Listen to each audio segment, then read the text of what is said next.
चौराणाम अनृतम बलम, चोरों का बल होता है झूठ बोलना।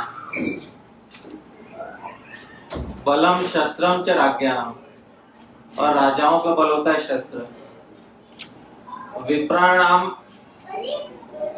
वेदमेव बलम, ब्राह्मणों का बल होता है वेद।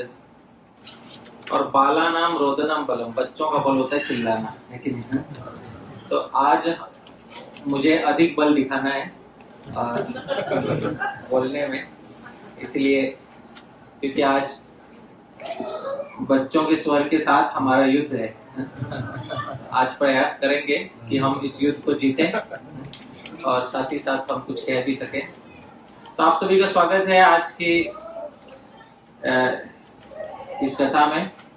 आज हम बहुत महत्वपूर्ण विषय में चर्चा करने वाले हैं। विषय का नाम है प्रेम भक्ति का द्वार। और सबके पास एक एक प्रिंट आउट आपके पास होगा। जिसके पास नहीं है उस विषय रोज सबको दिया गया है। क्या है पीछे है प्रिंट आउट? बहुत सारे हैं, ठीक है। तो जिन जिन के पास नहीं है वो एक एक प्रिंट आउट ले लीजिए। और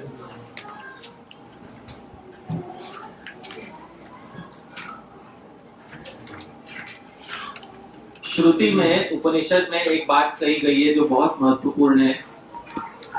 उसमें ये बताया गया है कि मनुष्य सुखी कैसे हो सकता है और कैसे नहीं हो सकता है। तो हम में से कौन कौन है जो सुखी होना चाहते हैं, सच में सुखी होना चाहते हैं? तो कठ उपनिषद में एक बात कही गई है, यदा चर्मवद आकाशम वेष्टयिष्यन्ति मानवा तदा देवम अविज्ञाय दुःखस्यान्तो भविष्यति। आप लोगों के दुख का अंत हो जाएगा और आपको भगवान को जानने की आवश्यकता भी नहीं है। भगवान को जाने बिना आपके दुख खत्म हो जाएंगे। पर किस दिन खत्म हो जाएंगे? जिस दिन आकाश को चमड़े के पर्स की तरह लपेट के जेब में रख लोगे, उस दिन। तो उपनिषद में बात कही गई है। उपनिषद बहुत रहस्यमय तरीके से बताते हैं कि जिस दिन मनुष्य चमड़े की तरह लपेट के जेब में आकाश को रख लेगा, उस दिन भगवान को जाने बिना उसके दुखों का अंत हो जाएगा। अब दुखों का अंत तो हम सभी करना चाहते हैं, लेकिन दुखों का अंत करना कैसे है, इसकी कला जो है ये हमें शास्त्रों से और गुरुजनों से सीखने को मिलती है। जब तक कृष्ण प्रेम भक्ति के मार्ग पे हम अग्रसर नहीं होते, तब तक वास्तविक सुख का द्वार हमारा कभी नहीं खुलता है। इसलिए यदि किसी को सच में सुख की प्राप्ति करनी है तो उसे कृष्ण प्रेम प्राप्त करना आवश्यक है। क्योंकि इस संसार में सुख प्राप्त करने के लिए एक ही वस्तु है। जिसको सुख चाहिए उसको कृष्ण भक्ति में श्री कृष्ण का प्रेम प्राप्त कर लेना नितांत आवश्यक होता है। लेकिन कृष्ण भक्ति में प्रेम कैसे प्राप्त करते हैं, उसके कुछ जो है स्तर है, और वो स्तर हमें शास्त्रों में आचार्य द्वारा बताए गए हैं। आपके सामने कागज है, कागज पे सबसे पहला श्लोक लिखा होगा, आप मेरे पीछे पढ़िएगा। आदौ श्रद्धा ततः साधु, संगोथ भजन क्रिया, ततो नर्थ निवृत्तिः स्यात्, ततो निष्ठा रुचिस्ततः, अथासक्तिस्ततो भावः, ततः प्रेमाभ्युदञ्चति, साधकानामयं प्रेम्णः प्रादुर्भावे भवेत् क्रमः।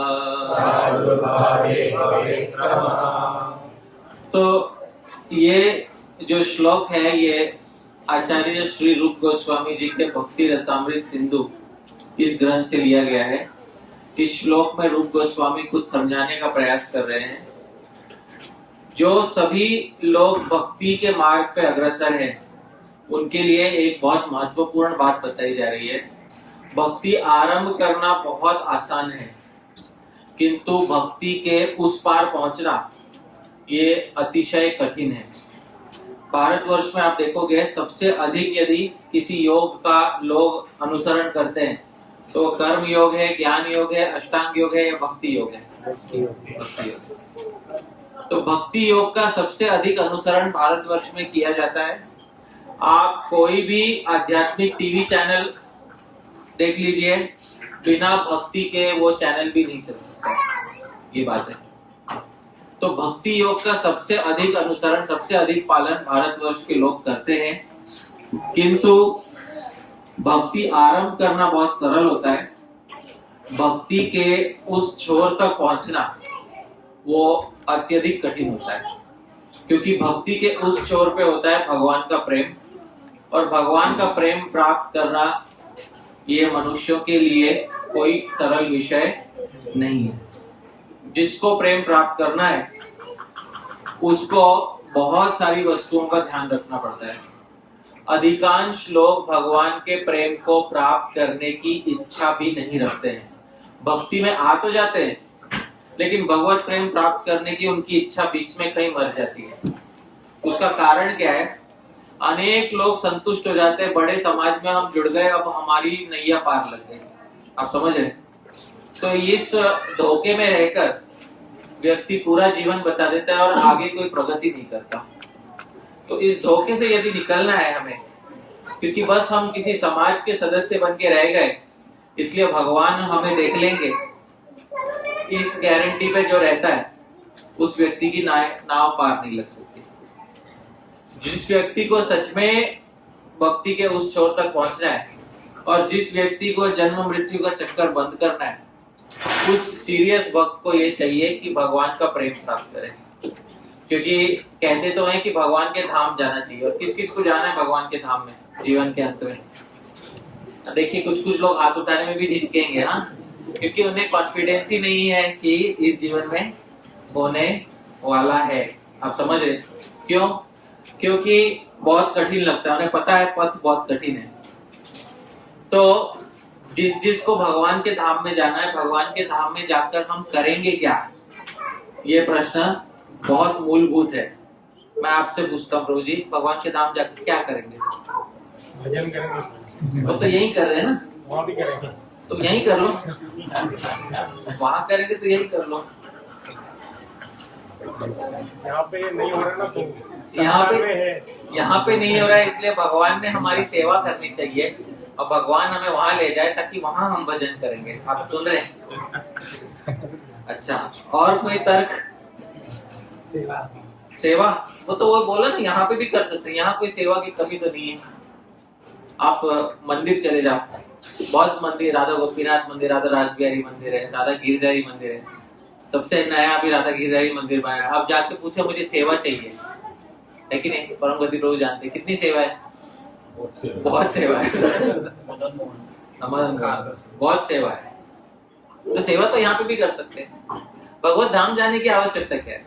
सेवा अगर मुख्य हेतु है तो ये भौतिक जगत में बहुत सारे व्यवधान आते हैं, लेकिन वहाँ पे व्यवधान नहीं होगा, क्योंकि शरीर की सीमा है, वहाँ पे नहीं होगा।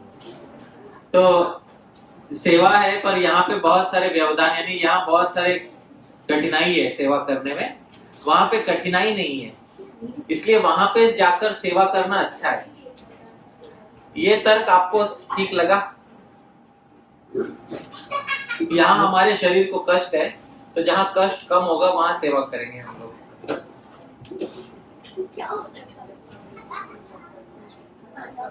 आनंद प्राप्त, असली आनंद प्राप्त करने, असली आनंद प्राप्त करना।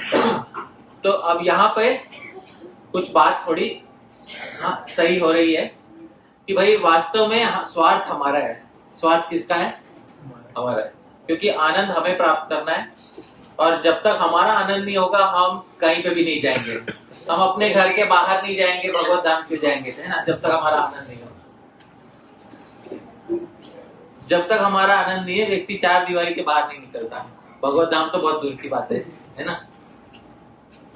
तो इसीलिए जिस व्यक्ति ने ये रहस्य समझ लिया है कि वास्तविक जीवन का लक्ष्य भगवान से प्रेम करना है, स्वार्थ में नहीं है, क्योंकि जो प्रेम करता है वह अपने लिए नहीं जीता है। जो प्रेम सच में करता है वो अपेक्षा रहित होकर प्रेम करता है। अपेक्षा के साथ प्रेम करने वाला वास्तव में प्रेम नहीं करता, वो व्यापार करता है। आप समझ रहे? अपेक्षा के साथ प्रेम करने वाला प्रेम नहीं करता, वो क्या करता है? व्यापार। तो जो सच में भगवान से प्रेम करना चाहता है उसको अपनी सारी अपेक्षाएं छोड़कर भगवान का भजन करना चाहिए। उसका मन ये कहता है, ऐसे व्यक्ति का मन ये कहता है, मैं चाहे यहाँ रहूं या भगवान के धाम में जाऊं, मुझे उससे फर्क नहीं पड़ता, मुझे बस एक चीज चाहिए, मुझे भगवान का प्रेम प्राप्त होना चाहिए। पर ये प्रेम प्राप्त करना अपने आप में एक बहुत बड़ी कला है। रूप गोस्वामी बोलते हैं आदौ श्रद्धा। अभी हमने श्लोक पढ़ा, सबसे पहले श्लोक में सबसे पहले क्या लिखा है? आदौ श्रद्धा। सबसे पहले हमारे भक्ति के पथ में क्या बैठ जानी चाहिए? श्रद्धा। जब श्रद्धा ही नहीं है, भक्ति हम इसलिए कर रहे हैं क्योंकि 10 लोग हमारे साथ करते हैं इसलिए हम भक्ति कर रहे हैं। आप समझ रहे? भक्तों में ना 2 प्रकार के भक्त होते हैं। आप में से आप खुद अपने अपने जीवन के बारे में सोचिएगा। आप में से कौन कौन है जो सामने से भक्ति ढूंढने गया था, और आप में से कौन है जिसको परिवार का कोई जन खींच के लेके गया था? आप समझ रहे हैं? बहुत बड़ा भेद होता है इन दोनों में। क्योंकि जो सामने से गया था जिज्ञासु बन के, उसमें और जिस व्यक्ति को खींच के कोई परिवार वाला लेकर गया था उसमें एक भेद है। क्या भेद है? कि जो व्यक्ति सामने से गया था ना, उसके पिछले जन्मों के कुछ संस्कार ऐसे थे जिसके कारण वो सामने से उसके हृदय में इच्छा जागृत हुई थी भगवान का भजन करने की। संसार ठीक नहीं लग रहा था उसको, इस कारण से वो व्यक्ति गया था। तो कुछ लोग होते हैं जिनकी श्रद्धा स्वाभाविक ही होती है। कैसी श्रद्धा होती है? स्वाभाविक, जन्मजात श्रद्धा कहते हैं जिसको। और कुछ लोगों की श्रद्धा होती है बल उत्पादिता, यानी बलपूर्वक किसी दूसरे के द्वारा पैदा की हुई श्रद्धा होती है। तो यदि हमारी श्रद्धा किसी दूसरे के द्वारा पैदा की हुई है और वो व्यक्ति यदि ना रहे तो हमारी श्रद्धा वापस अपने स्वभाव पे आ जाएगी। इसलिए बहुत आवश्यक है कि सबसे पहले भक्ति के पथ पे क्या होना आवश्यक है? श्रद्धा। श्रद्धा कैसी? स्वाभाविक की होनी चाहिए या बल से होनी चाहिए? स्वाभाविक की श्रद्धा होनी चाहिए। तो जिसकी स्वाभाविक की श्रद्धा नहीं है वो व्यक्ति आराम से इस पथ पर नहीं चल सकता। वैसे भी इस संसार में प्रलोभन इतने हैं कि भक्ति के पथ पर चलेगा कौन? सबसे पहला प्रश्न मन ये पूछता है कि भक्ति के पथ पे चल के मुझे क्या मिलेगा। ये प्रश्न खुली सभा में नहीं पूछा जाता। आप समझ रहे हैं? ये प्रश्न ऐसा है जो मन भीतर ही भीतर पूछता है। कि खुली सभा में पूछने वाला प्रश्न नहीं है ये मन पूछता है अंदर ही अंदर कि ये पथ का अनुसरण करने से मुझे क्या मिलेगा। और जिसके पास इसका उत्तर नहीं होता वो व्यक्ति इस पथ पे ठीक से नहीं चल पाता। इसलिए इस बात को ठीक ठीक पहचान गए हमारे पूर्व के आचार्य श्री जीव गोस्वामी। उन्होंने एक बहुत अच्छी बात लिखी भक्ति संदर्भ में। श्री जीव गोस्वामी कुछ लिखते हैं, नीचे वाला श्लोक मेरे पीछे पढ़िएगा, जो तीसरा श्लोक है। यावत् पापैस्तु मलिनम् हृदयं तावदेव हि न शास्त्रे सत्य बुद्धि स्यात् सद्बुद्धि सद्गुरौ तथा। यावत् पापैस्तु मलिनम् हृदयम्, जब तक हृदय के अंदर पाप, पिछले जन्मों के पाप कर्म संचित है, तब तक न शास्त्रे सत्य बुद्धि स्यात्, व्यक्ति की ठीक बुद्धि नहीं होती। व्यक्ति की बुद्धि ठीक नहीं होती है। सद्बुद्धि सद्गुरौ तथा, और किसी अच्छे गुरु में उसकी बुद्धि नहीं लगती तब तक। कुछ लोग आप देखोगे जीवन में सामने से गुरु की खोज कर रहे हैं, और कुछ लोग ऐसे हैं जिनको कुछ पड़ी नहीं है। क्यों? क्योंकि जीवन में सुखी है वो लोग। जिसको कुछ पड़ी नहीं है, जीवन में सुखी है, अभी तक उनके सर पे भगवान का डंडा नहीं पड़ा, आप समझ रहे हैं? अभी पढ़ना बाकी है। जब पढ़ेगा तब वो बराबर ढूंढेंगे, आप समझ रहे हैं? वो कहते भगवान की लाठी आवाज नहीं करती, ये बात है। जब भगवान की लाठी बजती है तब आवाज नहीं होती, पर उसका परिणाम हमारे ऊपर दिखाई देता है। इसीलिए श्रीमद् भागवत में एक बात कही गई है, जन्म ऐश्वर्य श्रुत श्रीभिर एधमान मदः पुमान नैवार हत्य विधातुम वै त्वाम अकिंचन गोचरम।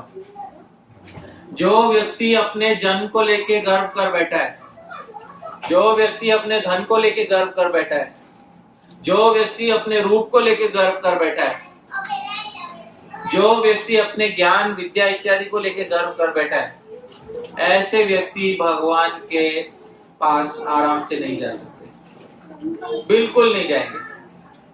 क्यों नहीं जाएंगे? पहले से खुद को पूरा महसूस कर रहे हैं ना, इनको जाके क्या मिलेगा, आप समझ रहे हैं? हाँ, ये भगवान के पास तब जाएंगे जब भगवान के साथ कुछ सौदा कर सके।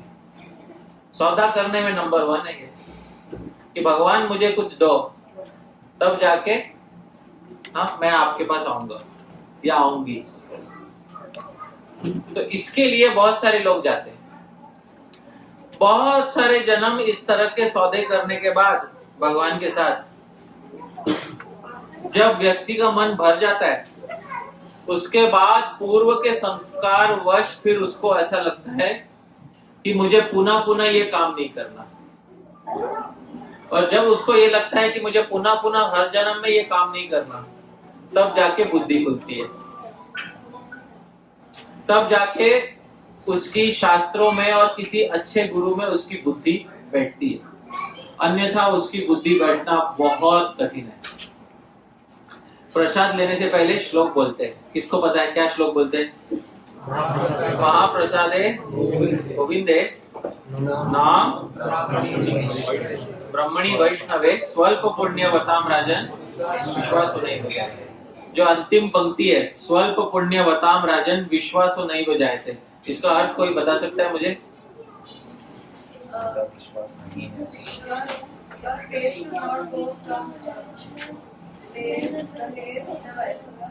वो तो पहली पंक्ति है, दूसरे पंक्ति का अर्थ क्या है? स्वल्प पुण्य बताम राजन विश्वास नहीं बजाए थे। विश्वास नहीं रहता है वो नहीं, जिनके पास हाँ, जिनके पुण्य बहुत कम है ना, उनका विश्वास नहीं बैठता। किन किन चीजों में विश्वास नहीं बैठता उनका? महाप्रसाद है, सबसे पहले किसमें विश्वास नहीं बैठता उनका? महाप्रसाद में। गोविंदे, और किसमें विश्वास नहीं बैठता उनका? भगवान में विश्वास नहीं बैठता।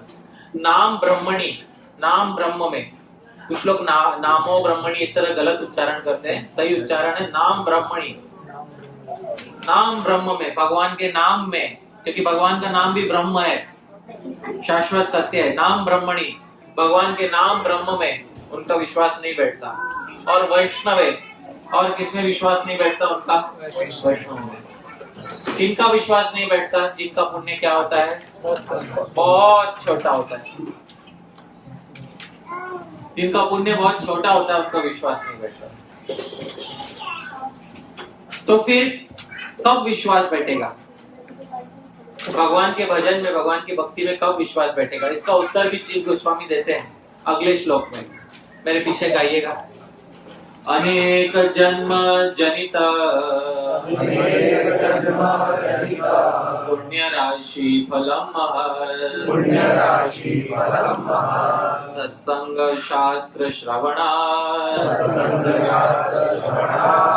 एव प्रेमादि जायते।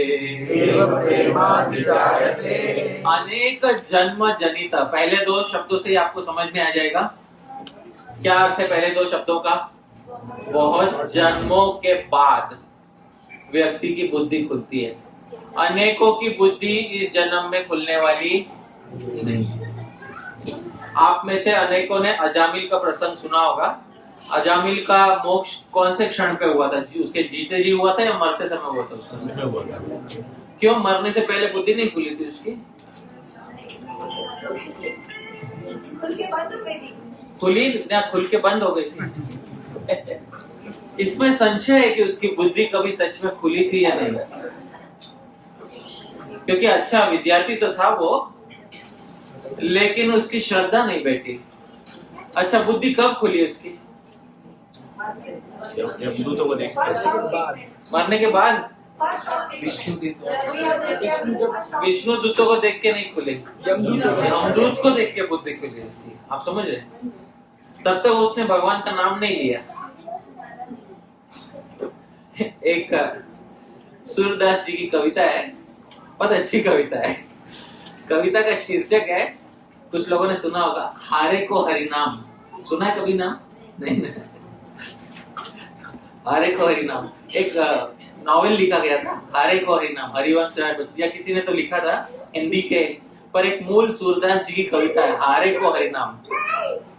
उसमें सूरदास जी बताते हैं, बहुत महत्वपूर्ण बात बताते हैं कि द्रौपदी ने दुशासन को बहुत रोकने का प्रयास किया, दोनों हाथ लगाया, लेकिन द्रौपदी के दोनों हाथ से दुशासन रुका क्या? आया ना, बोलिए। फिर एक अंतिम हाथ से भी फिर उसने अपनी रक्षा करने का प्रयास किया, क्या उससे रक्षा हुई उसकी? फिर सभा में जो सारे वृद्ध थे उन और जो पांडव थे उनको भी बुलाने का प्रयास किया, उससे रक्षा हुई? अंत में जब किसी से रक्षा नहीं हुई तो हारे को हरिनाम। आप समझ गए? ये बहुत महत्वपूर्ण बात है। हरिनाम कौन ग्रहण करता है? जो हार जाता है वो ग्रहण करता है। आप समझ, उस कविता का एक अर्थ है। अच्छा, दूसरा उदाहरण देते गजेंद्र का। अच्छा, पहली बात ये, हमारे सूरदास जी पूछते हैं, पहले हरिनाम नहीं ले सकते थे क्या? तो दूसरा हाथ छोड़ने के बाद ही हरिनाम लेना आवश्यक था क्या? आप समझ रहे हैं? हरिनाम तो पहले भी ले सकते थे ना, पर द्रौपदी ने हरिनाम कब लिया? परमगति कब लिया? हाँ, सब हारने के बाद जब कोई आशा बाकी नहीं रही, तब हारे को हरिनाम। आप समझ रहे? उसी प्रकार गजेंद्र का उदाहरण देते हैं। गजेंद्र की कथा आपने सुनी होगी श्रीमद् भागवत में। गजेंद्र को ग्राह ने जकड़ लिया था। उसको जब ग्राह ने जकड़ लिया उसका पैर, तो कितने वर्ष तक उसने युद्ध किया ग्राह से? 1000 एक दिव्य वर्ष युद्ध किया, और फिर अंत में जब हार गया और जब लगा कि अब मृत्यु निकट है, तब हारे को क्या? हरिनाम। आप समझ रहे? तो बहुत अच्छी कविता लिखी है सूरदास जी ने। उसके अंत में लिखते हैं, अपबल, तपबल और बाहुबल, चौथो है बल दाम, और जिसका कोई बल न चले उस हारे को हरिनाम। समझ रहे? तो अपबल पहले अपनी बुद्धि का बल होता है, तपबल फिर कोई तपस्या की होगी उसका बल होता है, तीसरा बाहुबल, और ये बल नहीं, चौथो है बल दाम। दाम मालूम है किसको कहते हैं? पैसा। और जिसका कोई नहीं बल उस हारे को हरिनाम। तो ये संसारिक व्यक्ति की वृत्ति है। वो एक जन्म में हार के नहीं चलेगा। जीव को बोला अनेक जन्म जनित। कितने जन्मों में हारना पड़ेगा उसको? अनेक जन्मों में हारना पड़ेगा उसको। तो जब अनेक जन्म में उसके सर पे भगवान का डंडा चलेगा, तब जाके उसको बुद्धि आएगी। पुण्य राशि फलम महत, तब जाके कुछ पुण्य उदित होगा, कुछ जन्मों में कुछ पुण्य किया होगा, तब उसका फल मिलेगा उसको।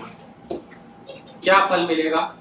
सत्संग शास्त्र श्रवणात्, उसको साधु का संग मिलेगा, और उस साधु के संग में शास्त्र का श्रवण होगा, और उसमें प्रेम आदि जायते, तब जाके भगवान का प्रेम इत्यादि उसको प्राप्त होगा। अब आजकल साधु संग जब हम कहते हैं ना, तो साधु संग को बहुत ही निचले स्तर पे हम लेकर आ गए हैं। साधु संग का अर्थ हम ये कर बैठे हैं कि आप टीवी चालू करो, टीवी में कोई भी प्रवचन चालू करो, प्रवचन चल रहा है उसको सुनो। हम कौन सा संग कर रहे हैं? साधु संग। पहले के लोग इस तरह से साधु संग नहीं करते थे। पहले के लोग जैसे साधु संग करते थे उसके विषय में मैं बताता हूँ। तो पहले के लोग जो है, जब उन्हें भजन करना होता था तो परिवार के से लड़ झगड़ के किसी साधु के पास जाते थे, क्योंकि परिवार इतने आसानी से भजन नहीं करने देता था। पहले के जमाने में भगवान का भजन करना मतलब संसार से अलग हो जाना। वो आजकल के लोगों की तरह नहीं कि मैं दोनों नावों में एक एक पैर रखूंगा। तो पहले के लोग सब छोड़कर भजन करते थे भगवान का। उसके लिए गुरु ढूंढने के लिए व्यक्ति के हृदय में उतना निश्चय होना चाहिए था।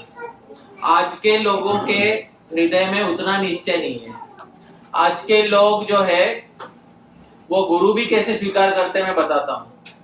जैसे सुपरमार्केट में जाके कोई चीज खरीदते हैं ना, वैसे गुरु स्वीकार करते हैं। क्योंकि टीवी वही है, वो एक सुपरमार्केट की तरह है। उसमें अनेक अनेक चैनल एक अनेक अनेक शेल्फ की तरह है, और उसमें आने वाले अलग अलग प्रोग्राम जो है वो एक एक प्रोडक्ट की तरह है। उसमें से आज ये उठा लिया, ये अच्छा नहीं लगा, कल वो उठा लिया, वो अच्छा नहीं लगा। ट्रायल एंड एरर कहते हैं जिसको, बिल्कुल अच्छा नहीं लगा। फिर उसके बाद कुछ यहाँ से कुछ वहां से। इसको पहले के लोग एक मुहावरा बोलते थे कि कहीं की ईंट और कहीं का रोड़ा, और भानुमति ने कुनबा जोड़ा। हाँ? आप समझ रहे इसको? हाँ? कि यहाँ से कुछ ले लिया और वहां से कुछ ले लिया, और यहाँ वहां का ज्ञान मिलाकर कुछ तो बन गए, पर पता नहीं क्या बने। तो ये जो है, इस प्रकार की वृत्ति आज के लोगों में है। वास्तव में साधु संघ क्या है, ये मैं आपको पिछले कुछ उदाहरणों के द्वारा मैं बताता हूं। वास्तव में जो साधु संघ है उसका अर्थ ये होता है कि किसी ऐसे साधु के साथ जो साधु स्वयं भगवान का प्रेम प्राप्त कर चुका हो, ऐसे साधु के सानिध्य में बैठकर व्यक्तिगत रूप से शिक्षा ग्रहण करना, पर्सनली शिक्षा ग्रहण करना, ये साधु का संग वास्तव में कहलाता है। यद्यपि शास्त्रों में कहा गया है लव मात्र साधु संग, कि क्षण मात्र के लिए साधु संग भी सभी सिद्धि दे सकता है, पर प्रायः ये देखा जाता है कि अनेक वर्षों तक किसी साधु का अच्छे से संग करने के बाद ही व्यक्ति एक अच्छा साधक बन पाता है, अन्यथा अच्छा साधक बनना कठिन है। बहुत सारे लोग भक्ति का पथ आरंभ कर देते हैं, किंतु एक सीमा के आगे नहीं बढ़ पाते। उसका कारण यही है कि उनको ठीक ठाक ज्ञान नहीं हुआ है, भक्ति के पथ पे अच्छा ज्ञान नहीं हुआ है, और वो अच्छा ज्ञान न होने के कारण अज्ञान में जीने वाला व्यक्ति जो है कभी प्रगति नहीं कर सकता।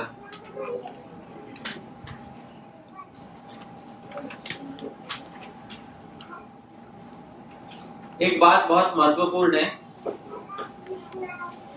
वास्तव में जिस व्यक्ति का संसार बंधन खत्म होने वाला होता है उसी व्यक्ति को अच्छा साधु मिलता है। बहुत बार हम किसी तथाकथित साधु से प्रभावित हो जाते हैं, और ऐसे साधु से, तथाकथित साधु से प्रभावित होकर 2-3 उपदेश सुन भी लेते हैं, और फिर उपदेश सुन लेने के बाद हम थोड़ा बहुत ग्रहण भी कर लेते हैं, लेकिन दीर्घ काल तक, लंबे समय तक साधु का संग न होने के कारण और हृदय में जो संशय है वो दूर ना होने के कारण हम आगे नहीं बढ़ पाते। मूल रूप से साधु का संग क्यों करना चाहिए, भगवत गीता में ये बात बहुत सही तरीके से समझ में आएगी। भगवत गीता में अर्जुन ने भगवान श्री कृष्ण को अपना गुरु बना के श्री कृष्ण से उपदेश ग्रहण किया। उसमें यदि अर्जुन को एक पुस्तक दी जाती और कहा जाता कि अर्जुन ये गीता पुस्तक है, ये पुस्तक ले लो और इससे ज्ञान ग्रहण कर लो, तो क्या फर्क पड़ता? अर्जुन को भी तो भगवान एक ग्रंथ दे सकते थे ना, तो अर्जुन के हाथ में ग्रंथ क्यों नहीं दिया? करेक्शन नहीं कर सकते। कोई बात नहीं, हम अर्जुन को कह सकते हैं, सबको कह सकते हैं, ठीक है युद्ध एक दिन बाद होगा, आज अर्जुन पढ़ाई करेंगे। संशय भी होता है ना, पर वो क्लियर करना होता है। हाँ, तो बहुत महत्वपूर्ण है कि संशय को दूर करने वाला व्यक्ति जब तक नहीं होता तब तक प्रगति नहीं होती, कदापि प्रगति नहीं होगी। हृदय में बैठे हुए संशय की ग्रंथि को छेदने वाला व्यक्ति ही हमारी प्रगति का कारण बन सकता है।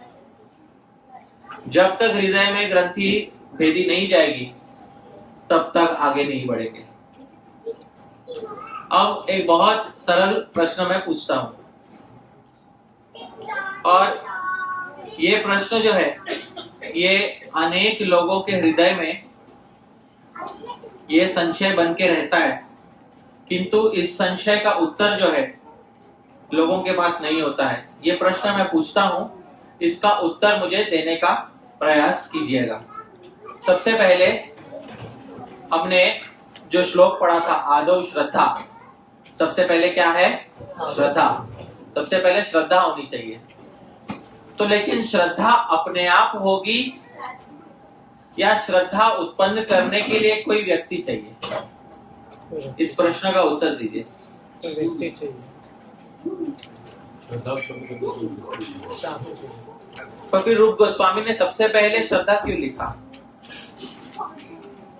क्योंकि कोई अहेतुकीय तो व्यक्ति कैसे चाहिए?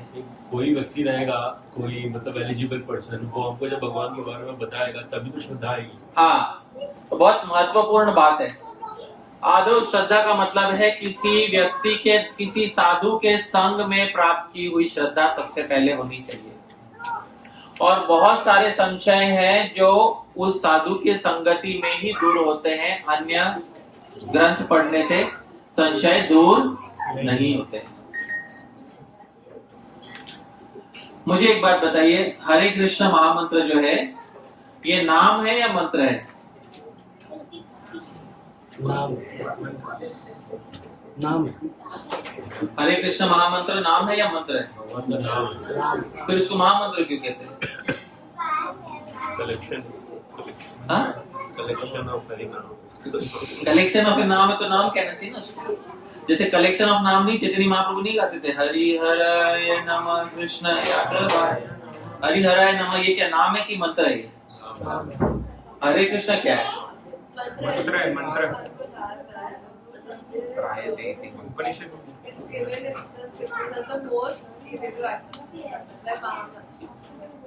तो शास्त्रों में तो बहुत सारे नाम दिए हुए हैं। बट उस शास्त्र में लिखा गया है कि ये सही बात है, अनेक शास्त्रों में बहुत सारे मंत्र दिए हैं, उनमें सब में लिखा है कि ये तारने वाले हैं। इति षोडश नाम, तो नाम का है। ओह, देखिए बहुत सरल सवाल है। हरे कृष्ण ये मंत्र है कि नाम है? एक बात बताता हूँ, मंत्र और नाम में भेद होता है। सबसे पहले एक बात जाननी चाहिए, क्या भेद होता है मंत्र और नाम में? मंत्र में सबसे पहले कोई बीज होता है। बीज मतलब क्या होता है? क्लीम, ऐम, ओम, ये जो बीज होता है ना, ये पहले लगाते हैं।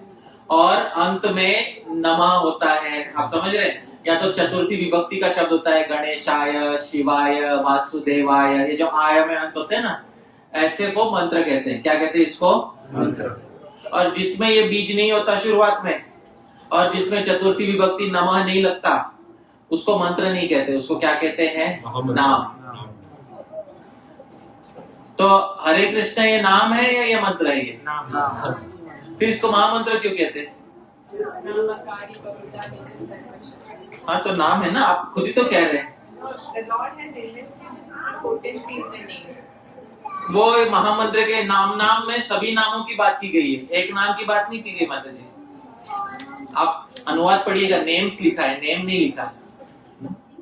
सभी नामों में भगवान की शक्ति है। हरे कृष्ण को महामंत्र क्यों कहते हैं? देखिए बहुत छोटा सा संशय है, लेकिन इसका उत्तर मैं दिए देता हूँ। इसका उत्तर मुझे खुद नहीं मिला था, इस प्रश्न का उत्तर हमने हमारे गुरुजनों से सुना था। आप समझ रहे? इसका उत्तर हमें खुद के बुद्धि से नहीं मिला है। हरे कृष्ण ये नाम होते हुए भी, क्योंकि वेदों में इसका उल्लेख है। किसमें उल्लेख है इसका? वेदों में। क्योंकि उपनिषद ये वेद का ही हिस्सा है, और वेद में जो भी लिखा जाता है उसे मंत्र कहते हैं। क्या कहते हैं? वेद में लिखे हुए को मंत्र कहते हैं।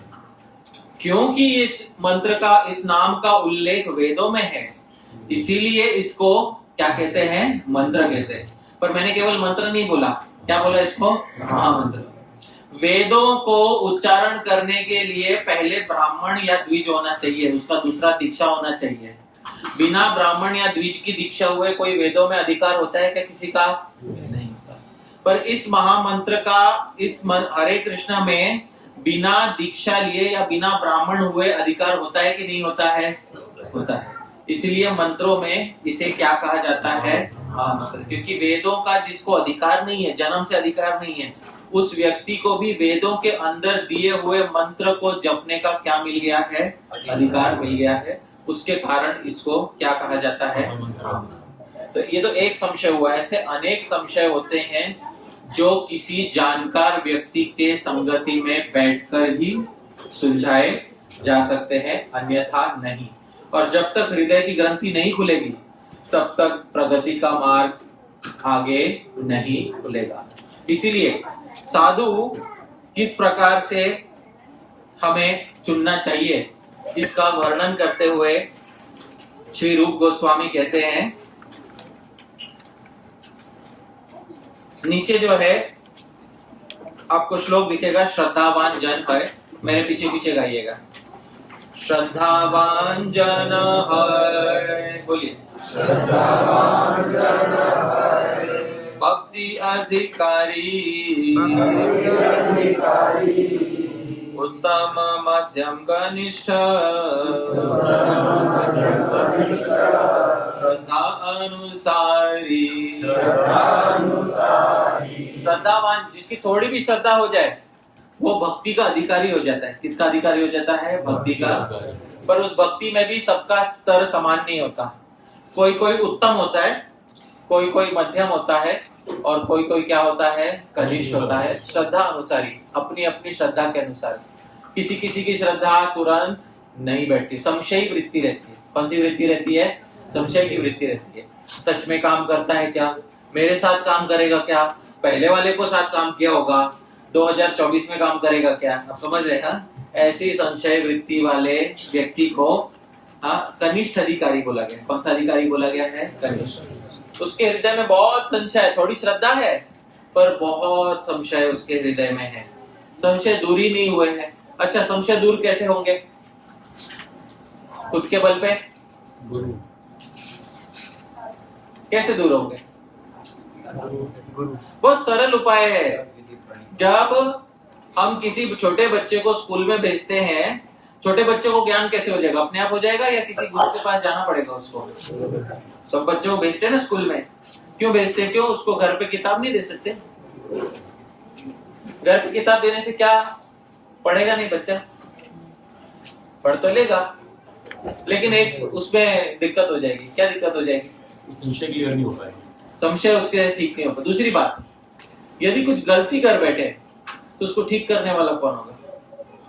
इसके लिए संशय ठीक करना चाहिए। श्रद्धावान जन है, भक्ति अधिकारी। श्रद्धा वाला व्यक्ति भक्ति का अधिकारी है, लेकिन भक्ति में भी सब लोग समान नहीं है। कुछ लोग उत्तम है, कुछ लोग मध्यम है, कुछ लोग क्या है? कनिष्ठ है। श्रद्धा अनुसारी, श्रद्धा के अनुसार। ठीक है। अब सबसे पहले उत्तम कौन है भक्ति में, उसके विषय में सुन लीजिए। इस स्तर पे हम सभी को किसी न किसी दिन पहुंचना है। अब वो दिन इस जन्म में आएगा या अगले जन्म में, इसका निर्धारण हमें करना है। ठीक है। सबसे पहले उत्तम अधिकारी कौन है, उसके नीचे वाला श्लोक मेरे पीछे पीछे गाइएगा। शास्त्र युक्ते सुनिपुणा, दृढ़ श्रद्धा यार, उत्तम अधिकारी से तारय संसार। दो लक्षण बहुत महत्वपूर्ण है उत्तम अधिकारी में। शास्त्र युक्ते सुनिपुणा, उसने किसी गुरु के मुख से शास्त्र की सभी युक्तियां सुन के वो खुद भी निपुण हो गया है। आप समझ रहे? किसी गुरु के मुख से उसने क्या सुन ली है? सभी शास्त्रों की युक्तियां सुन ली है। उसकी बुद्धि सभी संशयों के पार चली गई है, और सभी संशयों के पार चले जाने के कारण दृढ़ श्रद्धा यार, उसकी क्या हो गई है? बहुत ही श्रद्धा भक्ति में दृढ़ हो गई। ऐसा व्यक्ति कौन सा अधिकारी कहलाता है? तारे संसार। खुद को तो तार लेगा, अपने साथ साथ पूरे संसार को भी तारने की शक्ति इस व्यक्ति में होती है। तो इस प्रकार से यदि बनना है तो हमें खुद के संशय दूर करना होगा। एक बात बताऊं, बहुत सारे लोग भक्ति में तुरंत प्रगति कर सकते हैं, तुरंत प्रगति कर सकते हैं। पता है कैसे? यदि सरकार कुछ इनाम दे दे, रोज भक्ति करने पे 10,000 रुपया मिलेगा। जो उत्तम अधिकारी होगा उसको महीने का 1,00,000 रुपया मिलेगा। जो मध्यम अधिकारी होगा उसको महीने का 50,000 मिलेगा, और जो कनिष्ठ अधिकारी होगा उसको 10,000 मिलेगा। आप समझ रहे? नहीं रहेगा, ये खटाखट नहीं रहेगा, एक्चुअली मिलेगा। तो जब सच में सरकार देगी 1,00,000 रुपया, तब तुरंत 6 महीने में आपको बहुत सारे लोग कौन से अधिकारी बनते हुए दिखाई देंगे। बनते तो क्या है ना, सरकार पैसा नहीं देती ना इस चीज का।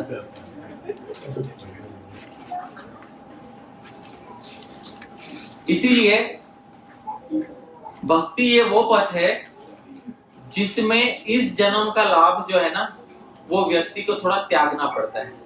इस जन्म का लाभ त्यागने वाला व्यक्ति बहुत विरला होता है। आप समझ रहे? इस जन्म का लाभ जो है वो त्याग कर परमार्थ साधने वाला व्यक्ति बहुत विरल होता है।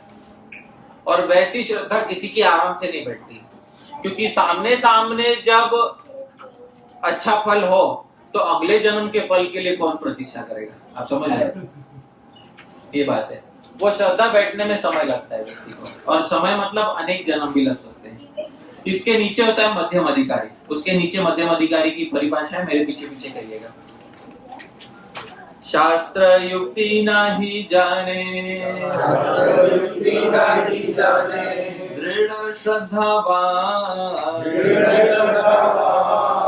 मध्यम अधिकारी से महाभाग्यवान। शास्त्र युक्ति नाही जाने, इसने मध्यम वो है जिसने दूसरों से शास्त्रों की युक्ति सुनी है, तो श्रद्धा है भी उसकी, पर वो अभी तक पूरे संशय दूर नहीं हुए, इसके बीच में है अभी तक। वो श्रद्धा है कि इस पद का पालन करूंगा तो हो जाएगा, पर इसी जन्म में करना जरूरी है क्या? आप समझ रहे हैं? आवश्यक है इसी जन्म में करना। तो बहुत सारी और चीजें कर सकते हैं ना इस जन्म में, है कि नहीं? बहुत सारी और चीजें क्या कर सकते हैं? बहुत सारी चीजें करने को है जीवन में। उसके जीवन में उसके लक्ष्य पूरे नहीं हो रहे। आप समझ रहे हैं? लक्ष्य कौन कौन से है? पहले मैं इतना कमा लूं, समझ, इतना अच्छा घर बना लूं, उसके बाद देखा जाएगा। आप समझ रहे? तो फिर भगवान बोलते हैं ठीक है, पहले ये व्यक्ति घर बना ले, उसके बाद अपनी इच्छाएं पूरी कर ले, उसके बाद मैं भी इसको देख लूंगा। समझ रहे हैं? क्योंकि भगवान का एक रवैया है भगवत गीता में, ये यथा माम प्रपद्यन्ते तां तथैव भजाम्यहम्। भगवान बोलते हैं मैं तुमको उतना सीरियसली लूंगा जितना सीरियसली तुम मुझे ले रहे हो। आप समझ रहे हैं? शॉर्ट मॉडर्न भाषा में ट्रांसलेशन ये है उसका। हाँ, मैं तुमको उतना सीरियसली लूंगा जितना सीरियसली तुमने मुझे लिया है। कितना सीरियसली लिया तुमने मुझे? तो ये इसका उत्तर आप सब जानते हैं। कितना सीरियसली लिया तुमने मुझे? तो जितना सीरियसली लिया है उतना ही भगवान बोलते उतना सीरियसली मैं तुम्हें लेता हूँ। भगवान ठीक कर रहे हैं गलत कर रहे हैं? नहीं, गलत कर रहे। भगवान ने हमें बहुत सीरियसली लेना चाहिए, है कि नहीं? हमारी सीमाएं हैं, हमारी सीमाएं हैं कि नहीं? भगवान पतित पावन है। हाँ, हम पतित हुए क्यों? हाँ, भगवान पतित पावन इसलिए तो हम पतित हुए ना। Krishna demands surrender, Chaitanya doesn't demand surrender also. वो भी होते हैं। समझ रहे? तो बहुत सारे तर्क है, लेकिन बात ये है, ये यथा माम प्रपद्यन्ते तां तथैव भजाम्यहम्। जब तक आप उस सीरियसनेस से नहीं लोगे जिस सीरियसनेस से व्यक्ति अपना पुश्तैनी धन खोजने के लिए लगता है, कभी पता चल जाए कि मेरा पुश्तैनी धन कहीं जमीन में गाड़ा हुआ है, 2 करोड़ रुपया जमीन में गाड़ा हुआ है, फिर हाँ हमारे दादाजी ने गाड़ा था, हाँ, और ढूंढना है मुझे। तो जब तक वो सीरियसनेस से नहीं करने लग जाए तब तक भगवान सीरियसली काहे को लेंगे इस व्यक्ति को? आप समझ रहे हैं? भगवान नहीं लेंगे उस व्यक्ति को सीरियसली। तो बहुत आवश्यक है कि व्यक्ति सब छोड़ के वो काम करे। एक्चुअली भक्ति ये फुल टाइम काम है। जब हम बोलते हैं ना फुल टाइम सिर्फ ब्रह्मचारी को बोलते हैं, एक बात वो नहीं है कि वो ब्रह्मचारी फुल टाइम नहीं होता है। जो भी भक्ति करता है, जो सच में भक्ति भजन करता है, उसको वास्तव में फुल टाइम होकर ही भजन करना पड़ता है, क्योंकि ये पार्ट टाइम काम नहीं है। और जो पार्ट टाइम होकर करता है भगवान बोलते ठीक है मैं भी पार्ट टाइम देख लेंगे, है ना, पार्ट टाइम वाला है। इसको बाद में आप समझे, इसको जनरल के लिस्ट में खड़ा करो, इसका नंबर बाद में आएगा। ऐसा श्रद्धा नहीं हुआ उतना उसका अभी तक, इसीलिए। अच्छा, उसके भी नीचे एक होता है कनिष्ठ अधिकारी, आप समझ रहे हैं? भगवान को चाहिए होगा तो देखेंगे, नहीं तो कोई बात नहीं, आप समझ रहे हैं? हाँ, सारा हेडेक भगवान लेंगे। हम क्या, हम आ रहे हैं ना मंदिर आके इतना बड़ा एहसान तो कर रहे हैं ना भगवान पे, है कि नहीं? हाँ, तो ऐसे व्यक्ति को कौन सा अधिकारी के रूप में कहा गया है? कनिष्ठ अधिकारी। इसको जिज्ञासा ही नहीं है मन में, जीवन जैसे चल रहा है चलने दो, है कि नहीं? नीचे वाला श्लोक, उसके नीचे मेरे पीछे पढ़िए। यार कोमल श्रद्धा सै कनिष्ठ जना, क्रमे क्रमे ते हो भक्त, हरिवे उत्तम। यार कोमल श्रद्धा, जिसकी श्रद्धा बहुत क्या है? कोमल है। आज मंदिर गया, प्रवचन सुना, वाह, प्रवचन में सुनाई दिया कि भाई बाहर के संसार में मन नहीं लगाना है। हाँ भाई प्रभु जी अच्छा बोले। फिर बाहर आया दोस्त के साथ, अरे यार ये पिक्चर अच्छी लगी हुई है, एक बार तो देखनी चाहिए। हाँ यार ये भी तो सही कह रहा है कि नहीं? हाँ, सब कुछ करके देखना चाहिए जीवन में, है ना? सही बात है कि नहीं? सब कुछ करना चाहिए कि नहीं करना चाहिए जीवन में? अरे तो जीवन जिया ही नहीं फिर। हाँ, ये कैसा जीवन है? सब कुछ नहीं किया तो क्या जिया तुमने? इतने बढ़िया बढ़िया चीजें भगवान ने तो बना के रखी है ना, है ना? परमगति तो सही बात है कि नहीं? किसके लिए बनाई? किसके लिए बनाई? हाँ यही तो मैं, ये मेरे सहृदय है। हाँ, ये सही उत्तर देते हैं। तो मुझे भगवान ने धतूरा भी बनाया तो वो खाना चाहिए क्या? हाँ। देखो एक उत्तर के। खुद भगवान ने धतूरा और भांग भी बनाया तो खाना चाहिए क्या? देखो मैंने अपने दोस्तों से ऐसा सुना है कि थोड़ा थोड़ा हर चीज ट्राई करना चाहिए, है कि नहीं?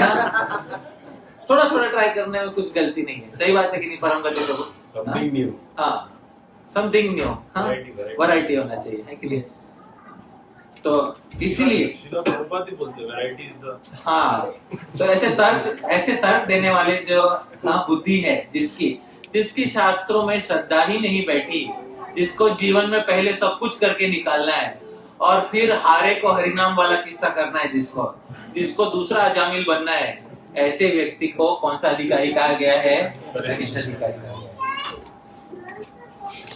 क्योंकि जब तक आंखों के सामने सब अच्छा है तब तक तो सब ठीक है, और फिर जिस दिन भगवान की लाठी चलेगी तब वैसे व्यक्ति का, तब हारे को क्या ना याद आएगा? ऐसे व्यक्ति के बारे में एक देखा जाता है, जब वो बहुत दुख में होता है, रोता है ना, उस दिन वो जप करता है अच्छे से, बहुत अच्छे से जप करता है। उस दिन खुद होके जपमाला उठाएगा वो, जय श्री कृष्ण चैतन्य प्रभु नित्यानंद श्री अद्वैत गदाधर श्रीवासादि गौर भक्तवृंद। पूरी श्रद्धा के साथ, पूरी श्रद्धा के साथ भगवान मुझे उठा ले, हरे कृष्णा हरे कृष्णा। अब संसार नीरस लग रहा है, आप समझ रहे हैं?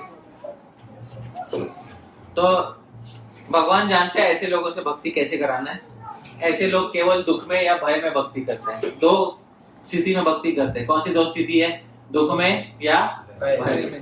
तो ऐसे व्यक्ति आगे कैसे बढ़ेगा? क्रमे क्रमे धीरे धीरे वो आगे बढ़ेगा। कब आगे बढ़ेगा? जब उसका कोई ऐसा साधु मिलेगा जो उसको ये बताएगा कि भाई इस जीवन से भी ऊपर कोई जीवन है। ऐसे मत जियो, ऐसे मत जियो, मतलब केवल भोग के लिए मत जियो। क्यों? क्योंकि हर योनि में, हर जन्म में वो तुम्हें प्राप्त होने वाला है, पर जो इस जन्म में तुम प्राप्त कर सकते हो, मनुष्य जन्म, क्योंकि मनुष्य जन्म एकमात्र कर्म योनि है, बाकी सारी योनियां भोग योनि कही गई है। आप समझ रहे? पशु पक्षी के योनि में चला गया, कनिष्ठ अधिकारी की तो श्रद्धा ही नहीं है उतनी, क्या पता कल कौन से जन्म में जाऊंगा, है कि नहीं? हाँ, कल किसने देखा है? आप समझ रहे हो? कनिष्ठ अधिकारी की बुद्धि क्या है? कल किसने देखा है? कल किसने देखा नहीं, कल तुम देखोगे। किसने देखा ही नहीं बेटा, कल तुम देखोगे। अहनि अहनि भूतानि गच्छन्ति ह यमालयम शेषा स्थावरम इच्छन्ति किम आश्चर्यम अतः परम। युधिष्ठिर महाराज बोलते हैं, वो बोलते कि अरे रोज मरते हुए देखता है व्यक्ति को सामने, फिर भी उस मूर्ख को लगता है कि मैं तो हमेशा जिंदा रहूंगा। आप समझ रहे हैं? आप में से किसने हाल फिलहाल में इस हफ्ते भर में किसी की शव यात्रा देखी? हाथ उठाइए। देखो 2-3 तो यहीं पे हैं। आप समझ रहे हैं ना? तो हमने अपनी आंखों से देखा है किसी को मरते हुए, लेकिन हमारा मन क्या बोलता है, कब तक जिंदा रहेंगे? इन्फिनिटी। हाँ, जैसा आज चेहरा दिख रहा है आईने में, वैसा का वैसा ही। आप समझ रहे हैं? तो वो बेचारा भूल जाता है कि किसी ना किसी दिन वो कल आएगा, और वो कल जब आएगा तो वो कल वो कैसा आएगा इसकी कोई गारंटी नहीं है। तो इसीलिए जब उसका विश्वास होने के लिए उसको कुछ जन्म लगेगा, कुछ समय लगेगा।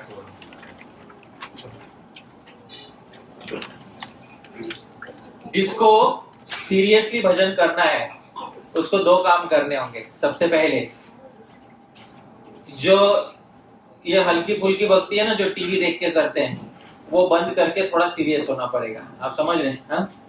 वो सीरियस होने के लिए क्या करना पड़ेगा, नीचे वाले श्लोक में दिया गया है, मेरे पीछे बता बोलिएगा।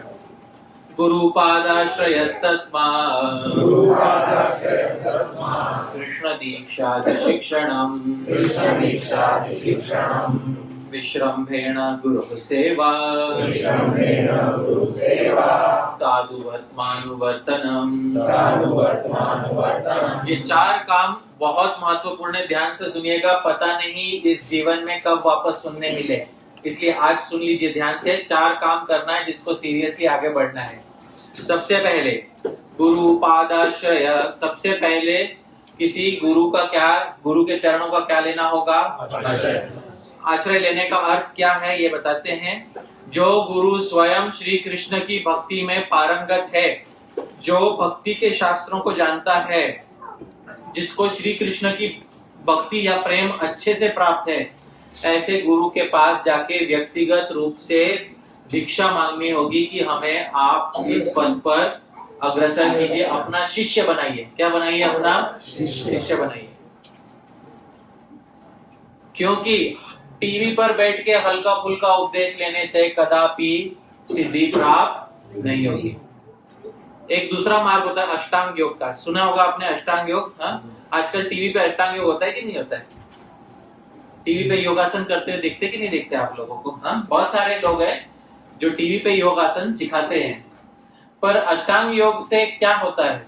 अष्टांग योग से अंत में क्या प्राप्त होना चाहिए? समाधि प्राप्त होनी चाहिए। पर टीवी पे योग करते करते कितनों को समाधि लगी है? आसन प्राणायाम करते हैं। आप समझ रहे? टीवी पे योग करते करते निद्रा अवश्य लग सकती है, पर समाधि लगना ये बहुत कठिन काम है।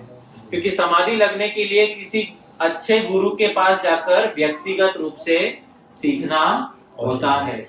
और अनेक लोग बोले इतना हेडेक कौन लेगा? आप समझ रहे हैं? व्यक्तिगत रूप से गुरु के पास जाने का। तो ऐसे व्यक्ति को भगवान श्री कृष्ण क्या उत्तर देते मालूम है? उसको इंग्लिश में कहते हैं बेटर लक नेक्स्ट टाइम। आप समझ रहे हैं? उसका मतलब क्या होता है? हिंदी में क्या मतलब होता है समझ रहे हैं? अगली बार देख लेंगे, ठीक है? कोई जल्दबाजी नहीं है। तुम्हें जल्दबाजी है क्या? नहीं ना? मेरे सारे हृदय परम गति जल्दबाजी है क्या? नहीं है। तो भगवान बोले जल्दबाजी क्या करना, देख अगली जन्म में देख लेंगे। परम गति का प्राप्त। बहुत अच्छे भक्त हैं, पर मेरे प्रश्नों का सही उत्तर दे रहे हैं इस समय। मेरा सबको पता चल गया कि आप और मैं सहृदय हैं। तो गुरु पादाश्रय तस्मात् कृष्ण दीक्षा आदि शिक्षणम। कृष्ण दीक्षा सबसे पहले भगवान श्री कृष्ण के भक्ति के पद पे क्या लेनी होगी? और केवल दीक्षा लेके फिर गुरु कौन और शिष्य कौन ऐसा नहीं होना चाहिए। दीक्षा के बाद क्या होना चाहिए? शिक्षणम। लिखा हुआ है रूप गोस्वामी ने, कृष्ण दीक्षादि शिक्षणम। वही गुरु आपको क्या देना चाहिए? शिक्षा भी देना चाहिए। क्योंकि जब तक शिक्षा नहीं देगा तब तक व्यक्ति के संशय दूर होंगे क्या? जब तक संशय दूर नहीं होंगे तब तक वो आगे बढ़ सकता है क्या? उसके हृदय में वो श्रद्धा आगे बैठेगी नहीं कि आगे क्यों बढ़ना है। और जब वो श्रद्धा नहीं बैठेगी भौतिक संसार उसको पुनः खींच लेगा। आप समझ रहे? तो केवल दीक्षित होके कर्मी जैसा जिएगा। आप समझ रहे हैं? वैसा नहीं होना चाहिए। कृष्ण दीक्षादि शिक्षणम। तीसरा काम, विश्रम्भेण गुरुः सेवा। जिस गुरु ने इतने वर्षों तक शिक्षा दिया उस गुरु की क्या करनी होगी? सेवा। और सेवा भी कैसे? विश्रम्भेण। विश्रम मतलब गुरु का हृदय कैसा है वो जानकर कॉन्फिडेंट होके विश्वास से गुरु की सेवा। ये सेवा संभव नहीं है यदि हम टीवी पे किसी गुरु को ले ले तो। आप समझ रहे हैं ना कि जो टीवी पे आता है वो व्यक्ति मेरा गुरु बन गया, फिर उस गुरु की सेवा कर पाएंगे क्या? हम नहीं कर पाएंगे, कदापि नहीं कर पाएंगे। क्योंकि गुरु का सेवा करना क्यों आवश्यक है? गुरु का सेवा करना इसलिए आवश्यक है, आज मैं बताता हूँ, उसका रहस्य बताता हूँ। क्योंकि जब हम टीवी पे किसी व्यक्ति को देखते हैं तो वो व्यक्ति कैमरे के सामने होता है। आप समझ रहे हैं? और कैमरे के सामने व्यक्ति अलग होता है और कैमरा बंद करने के बाद व्यक्ति थोड़ा सा क्या होता है? अलग होता है। उस व्यक्ति का चाल चलन कैसा है, उसका रहन सहन कैसा है, वो उठता बैठता कैसे है, वो आपको कैमरे पे देखने से पता चलेगा या उसको व्यक्तिगत जीवन में देखने में पता चलेगा? पर यदि हमने किसी गुरु को केवल कैमरे पे ही देखा है तो क्या उस गुरु के चरित्र को हम ठीक ठाक जान पाएंगे क्या? अभी यहाँ कैमरा चल रहा है, अब मुझे पता है कैमरा चल रहा है, आप समझ रहे हैं? तो मैं एक तरीके से बात कर रहा हूँ। जब कैमरा बंद हो जाएगा, मैं यहाँ से उठ जाऊंगा, मैं घर चला जाऊंगा, तो मैं थोड़े एक अलग तरीके से बात करूंगा। आप समझ रहे हैं? क्यों? क्योंकि जब हम किसी सभा में होते हैं तो सभा में किए हुए प्रवचन अलग होते हैं, व्यक्तिगत रूप से कही हुई बातें थोड़ी अलग होती है। इसीलिए जो व्यक्ति केवल टीवी पे देख के गुरु ले लेता है उसने केवल वो गुरु लिया जो उसे कैमरे के सामने दिखाई दिया। उसने व्यक्तिगत रूप से गुरु से बात करने का उसको मौका बिल्कुल भी मिला नहीं, और उससे कोई संशय भी उसके दूर नहीं हुए। और संशय दूर ना होने के कारण वो व्यक्ति ज्यों का त्यों रहा, थोड़ा तो आगे बढ़ा, उसके आगे वो बढ़ नहीं पाया। ठीक है? ये वैसा ही हो गया जैसे टीवी पे देख के कोई गाड़ी चलाना सीखे। टीवी पे देख के गाड़ी चलाना सीख सकते हैं? क्यों? आज तो यूट्यूब पे बहुत वीडियो है। आप में से कौन कौन है जो यूट्यूब से गाड़ी चलाना सीखना चाहता है? सीखा ना? कोविड में सीखा, तो भी कोविड में सीखा है। खाली सड़क पे चला। खाली सड़क पे।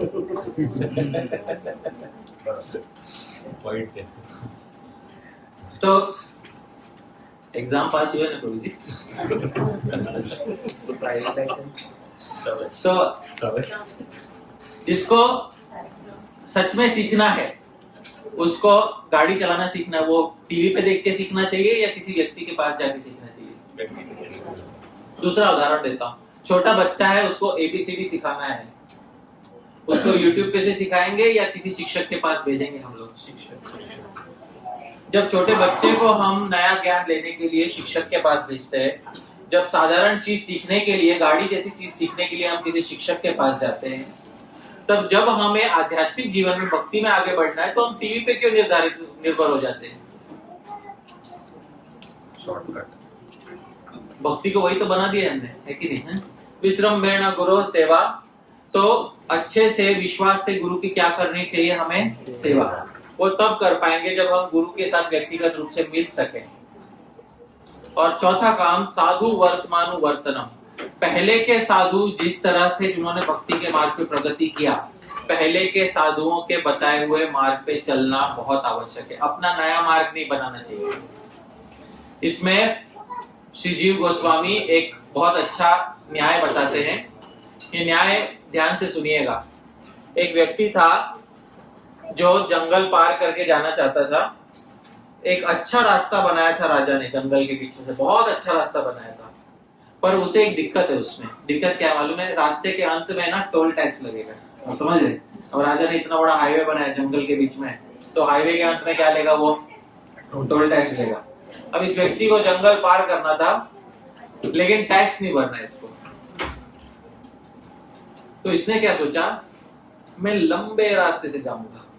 आप समझ रहे हैं? और बहुत घूम घूम के जाऊंगा पर वो टोल लेने वाला व्यक्ति मिलेगा नहीं मुझे इस रास्ते से।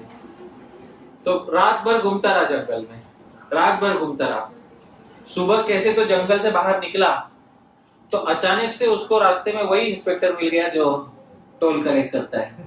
बोला यह क्या कर रहे हो, टोल टैक्स भरा तुमने? नहीं, मैं तो लंबे रास्ते से, किसी भी रास्ते से आओ, तुम राजा के राज्य में हो ना, टोल भरा के तुमने? नहीं, अभी टोल भरो। तो लंबा रास्ता भी लेना पड़ा और अंत में क्या भरना पड़ा? तो जो व्यक्ति खुद का पथ बनाता है भक्ति में, वो लंबा रास्ता तो लेता है और फिर अंत में उसको उसी रास्ते पे आना पड़ता है जो पहले के आचार्यों ने दिखाया था। तो समझदारी उसमें, आप पहले से उसी रास्ते पर चलो जो पहले के आचार्यों ने दिखाया है। अपना मार्ग मत बनाओ, क्योंकि आजकल भारतवर्ष में लोगों को बीमारी है कि भक्ति का मार्ग मैं खुद बनाऊंगा। आप समझ रहे हैं? भक्ति मैं अपने मन से करूंगा, भगवान मेरे मन, भगवान तो मन के अपना मन देखते हैं ना। आप समझ रहे हैं? भगवान तो मन के ग्रहण करते हैं। आप समझ रहे हैं? ये बकवास तर्क जो है बहुत सारे व्यक्ति आजकल देते हैं। मानो भगवान बगीचे का माली है और हमारे सेवक हैं कि जो हम चाहेंगे भगवान उसको स्वीकार कर लेंगे। भगवान ने शास्त्रों में जो बता रखा है कि मुझे किस तरह से प्रसन्न करना है, वो मार्ग छोड़कर कोई लोग अपना मार्ग बनाते हैं। आप समझ रहे? इसका ज्वलंत उदाहरण आप आजकल देख सकते हो। शास्त्रों में बताया गया है कि गणेश जी की प्रतिमा का एक स्वरूप होता है। आप समझ रहे हैं? हाँ, गणेश जी के कितने हाथ होते हैं? 4 होते हैं। उनकी कितनी पत्नियां हैं? 2 पत्नियां हैं। हाँ, और वो अपने सूंड में क्या धारण करते हैं? मोदक धारण करते हैं। कितने दांत है उनके? 1 दांत है। शास्त्रों में उनकी प्रतिमा बताई गई है। ठीक है। और जो व्यक्ति गणेश जी को डॉक्टर, जो व्यक्ति गणेश जी को इंजीनियर, जो व्यक्ति गणेश जी को ओलंपिक्स का खिलाड़ी बनाकर दिखाते हैं, वो व्यक्ति को कभी सिद्धि प्राप्त होगी? बताइए मुझे। अपराध। आप समझ रहे हैं? तो जो व्यक्ति शास्त्रों के विरुद्ध चलता है उस व्यक्ति को कभी भी सिद्धि प्राप्त नहीं होती। बहुत आवश्यक है ये जानना। साधु वर्तमान वर्तनम, पहले के साधु जिस मार्ग से चले उस मार्ग से चलकर ही आपको श्री कृष्ण का भजन करना होगा। तो ये दीक्षा आदि क्या है? दीक्षा आदि यस्य, दीक्षा पहले होनी चाहिए, तत्शिक्षणम, फिर उसके बाद क्या होनी चाहिए? शिक्षा होनी चाहिए। पहले किसी अच्छे गुरु से दीक्षा होनी चाहिए। क्यों? क्योंकि प्रथम ग्रासे मक्षी का पात, पहले घास में मक्खी नहीं गिरनी चाहिए। आप समझ रहे हैं? जब हम कुछ अच्छा, इतना बड़ा प्रकल्प ले रहे हैं, हम भगवान का प्रेम प्राप्त करना चाहते हैं, गुरु भी कैसा होना चाहिए? गुरु भी उस योग्यता का होना चाहिए। इसलिए हरिभक्ति विलास में कहा 1 वर्ष परीक्षा होनी चाहिए गुरु की और शिष्य की। परीक्षा में शिष्य क्या देखना चाहिए? गुरु का व्यक्तिगत रूप से आचरण देखना चाहिए। गुरु भी देखता है कि ऐसा नहीं कि केवल शिष्य परीक्षा ले रहे हैं गुरु की, गुरु भी शिष्य की क्या लेगा? परीक्षा लेगा। आजकल बहुत सारे लोग बैठ जाते हैं प्रवचन में और देखते हैं ये गुरुजी मेरे मन के हिसाब से बोल रहे कि नहीं बोल रहे। अरे मेरे भाई, तुम्हारी भी परीक्षा होने वाली है। आप समझ रहे हैं? तुम्हारी परीक्षा कौन लेगा? है कि नहीं? तो शिष्य की भी क्या होनी चाहिए? परीक्षा होनी चाहिए। द्रोणाचार्य ने अर्जुन की परीक्षा ली थी कि नहीं ली थी? ली थी। जो सब अच्छे गुरु रहते हैं शिष्यों को पहले कसौटी पे कस के देखते हैं, तब जाके शिष्य अशिष्य का निर्धारण किया जाता है। तो उसको पहले के आचार्य बताते हैं कि गुरु के कसना मतलब, कसौटी पे कसना मतलब क्या? जब गुरु शासन करते हैं, जब गुरु कुछ अनुशासन करते हैं शिष्य पे, कठोर वाणी में चिल्लाते हैं शिष्य पे, तो समझना चाहिए कि गुरु बहुत अच्छा काम कर रहे हैं, बहुत अच्छा काम। जिसको गुरु का छड़ी नहीं मिला ना सर पे, वो व्यक्ति अभागा है। समझ रहे क्यों? वो अभागा इसलिए है क्योंकि उसको कभी अपनी गलतियों को सुधारने का मौका नहीं मिलेगा। तो उसको गुरु का छड़ी पड़ना चाहिए किसी समय, बहुत आवश्यक है ये बात। तो जब गुरु ठीक करता है हमारी गलतियां, तब जाके हमारी भक्ति में क्या होती है? प्रगति होती है। दीक्षादि शिक्षण। ठीक है।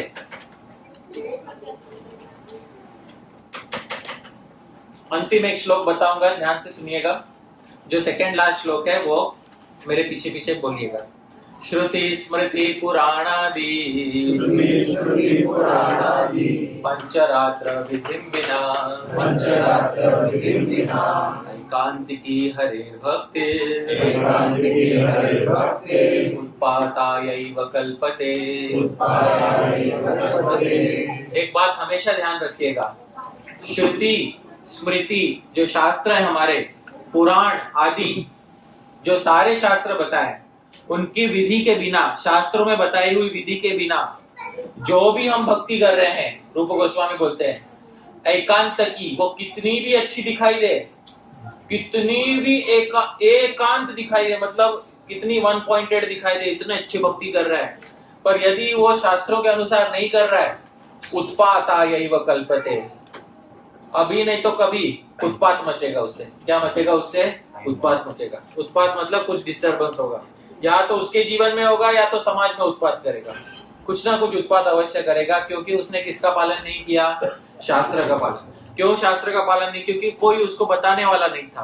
क्यों बताने वाला नहीं था? क्योंकि उसने उस प्रकार का गुरु स्वीकार नहीं किया। क्यों स्वीकार नहीं किया? क्योंकि उसकी श्रद्धा उतनी नहीं थी। क्यों उसकी श्रद्धा उतनी नहीं थी?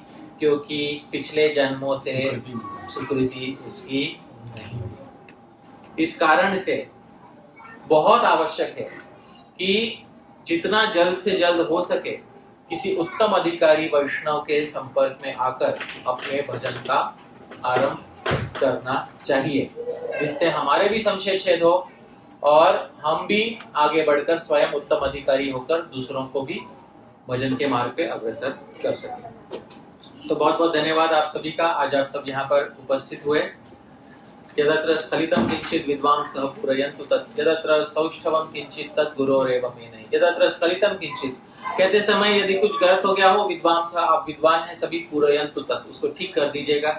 यदत्र सौष्ठवं किंचित् और कुछ अच्छा बोला होगा तो तत् गुरोरेव, वो हमने हमारे गुरुजनों से सीखा। जिन गुरु ने हमें अक्षर ज्ञान दिया, हमारे व्याकरण के गुरु, उनसे लेके जिन गुरु ने हमें दीक्षा शिक्षा प्रदान की, वो सभी गुरुओं का ही दिया हुआ है, मैं नहीं, हमारा कुछ भी नहीं है। बचपन में हाथ पकड़कर अक्षर ज्ञान देने वाले गुरु भी, उनका श्रेय है कि उन्होंने अक्षर हमें बनाना सिखाया।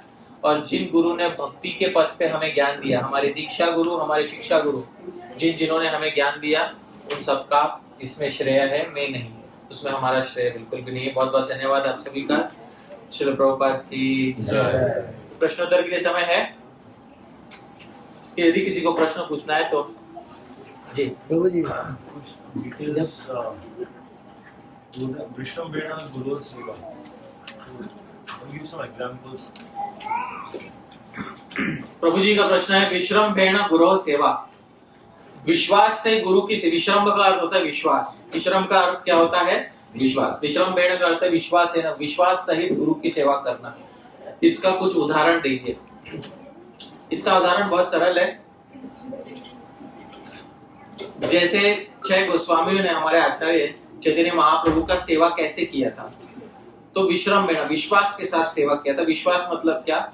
हम जानते हैं गुरु के मन को किस चीज से प्रसन्नता होगी, ये विश्वास है हमें, कि हम जानते हैं गुरु का मन क्या है और हम जानते हैं क्या कार्य करना है जिससे गुरु प्रसन्न होंगे, और उस कार्य को करने की दक्षता, एक्सपर्टीज भी हमारे अंदर हो, तब व्यक्ति जो सेवा करे तो उसको कहते हैं विश्रम्भेण गुरु सेवा।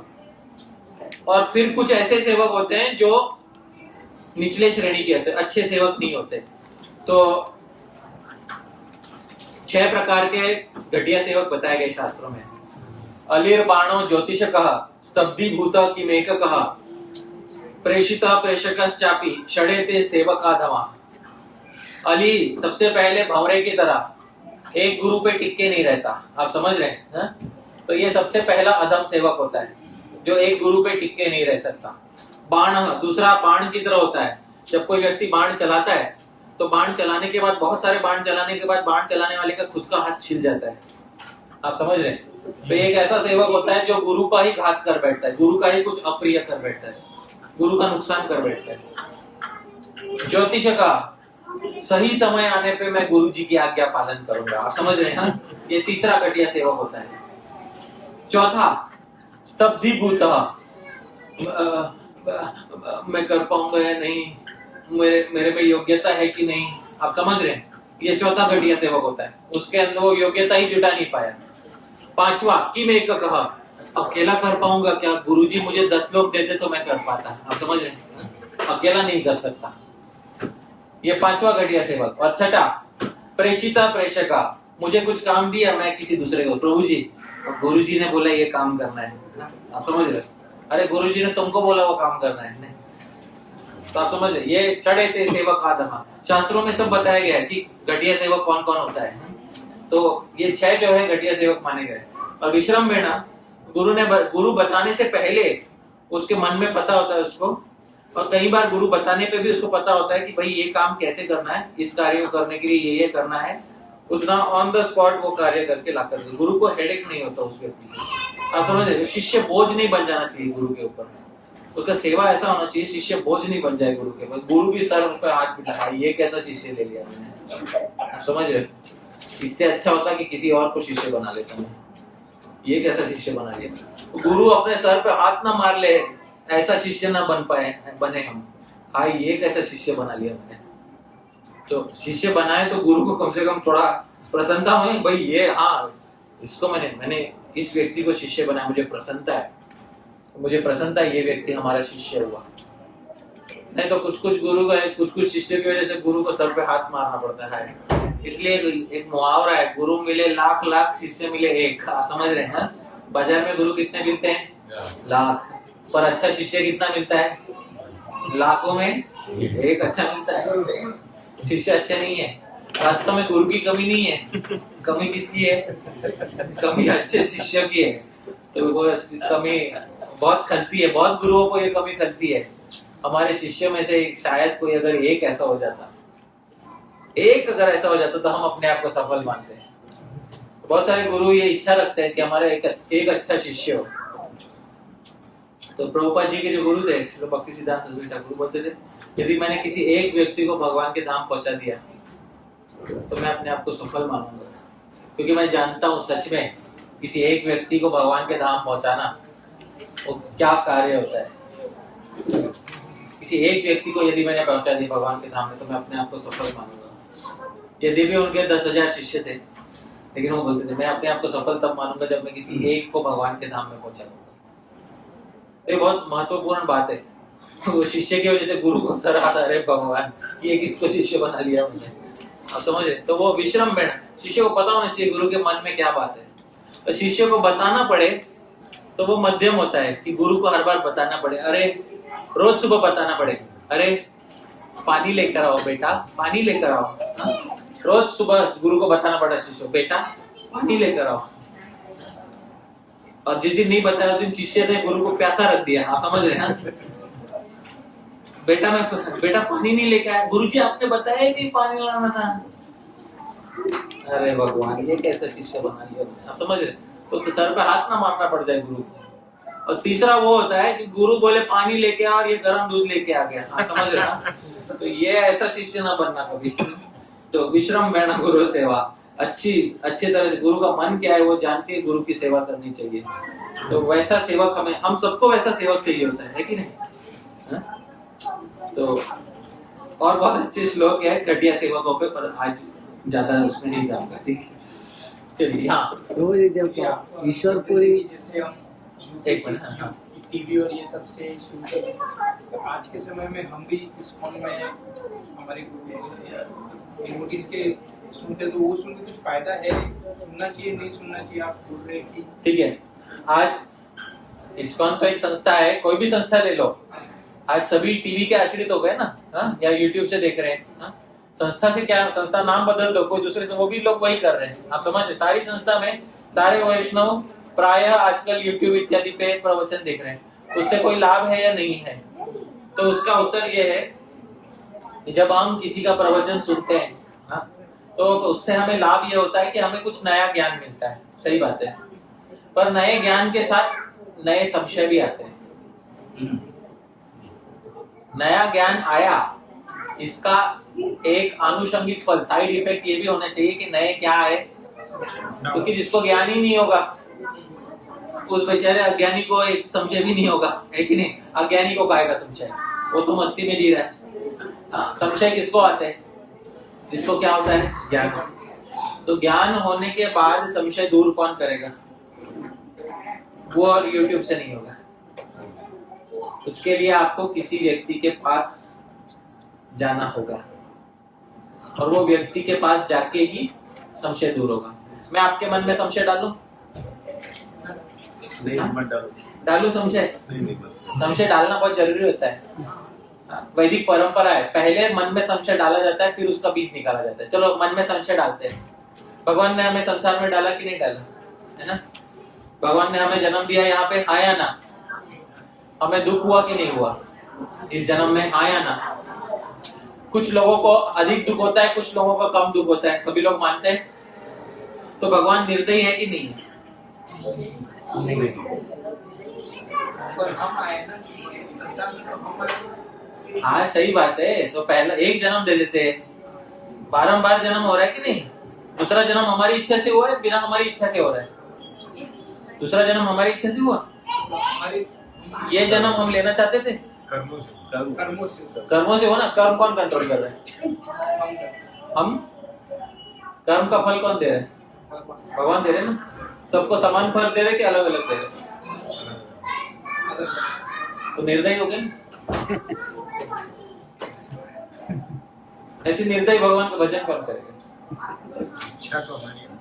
नहीं बोलो, अभी कुछ लोग अनोइंगली चींटी को मारते हैं, कुछ लोग जानबूझकर मारते हैं, तो मतलब पाप तो दोनों को लगता है। पाप तो सही बात नहीं, मैं तो ये कह रहा हूँ, एक दो पाप छोड़ दो। किसी कोई बेचारा फुटपाथ के नीचे जन्म लेता है, वो जिसको जीवन में कितना मोटिवेशन दे दो वो ऊपर नहीं पड़ेगा, आप समझ रहे हैं? और दूसरा वो होता है जो किसी समृद्ध परिवार में जन्म लेता है, वो थोड़े से ही आगे बढ़ जाएगा। वो भगवान निर्दयी कि नहीं? नहीं, भगवान निर्दयी भी नहीं है, पक्षपाती भी नहीं है। वो तो आप जवाब जानते हो इसलिए बोल रहे हो। मैं संशय डाल रहा हूँ प्रभु जी, भगवान निर्दयी है कि नहीं है?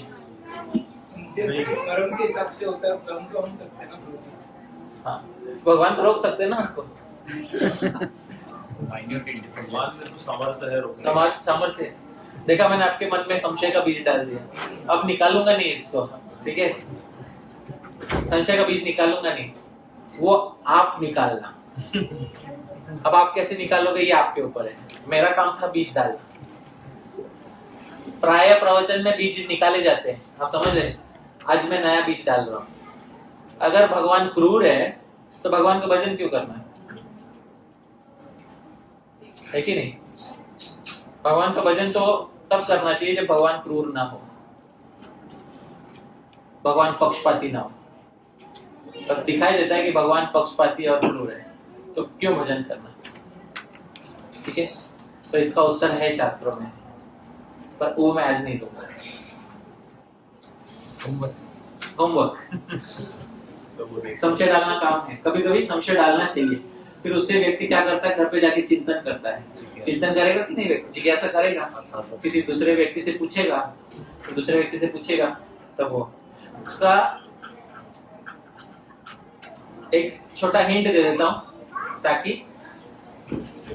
आप उस पर विचार करो।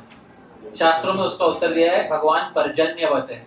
पर्जन्य का अर्थ कोई जानता है क्या होता है? वर्षा। भगवान वर्षा की तरह है, पक्षपात नहीं करते। इस पे थोड़ा आप सोच विचार करोगे ना, पर्जन्यवत है भगवान, तब आपको ये बीज निकल जाएगा। भगवान पर्जन्यवत है, भगवान वर्षा की तरह है। वर्षा पक्षपाती होती है?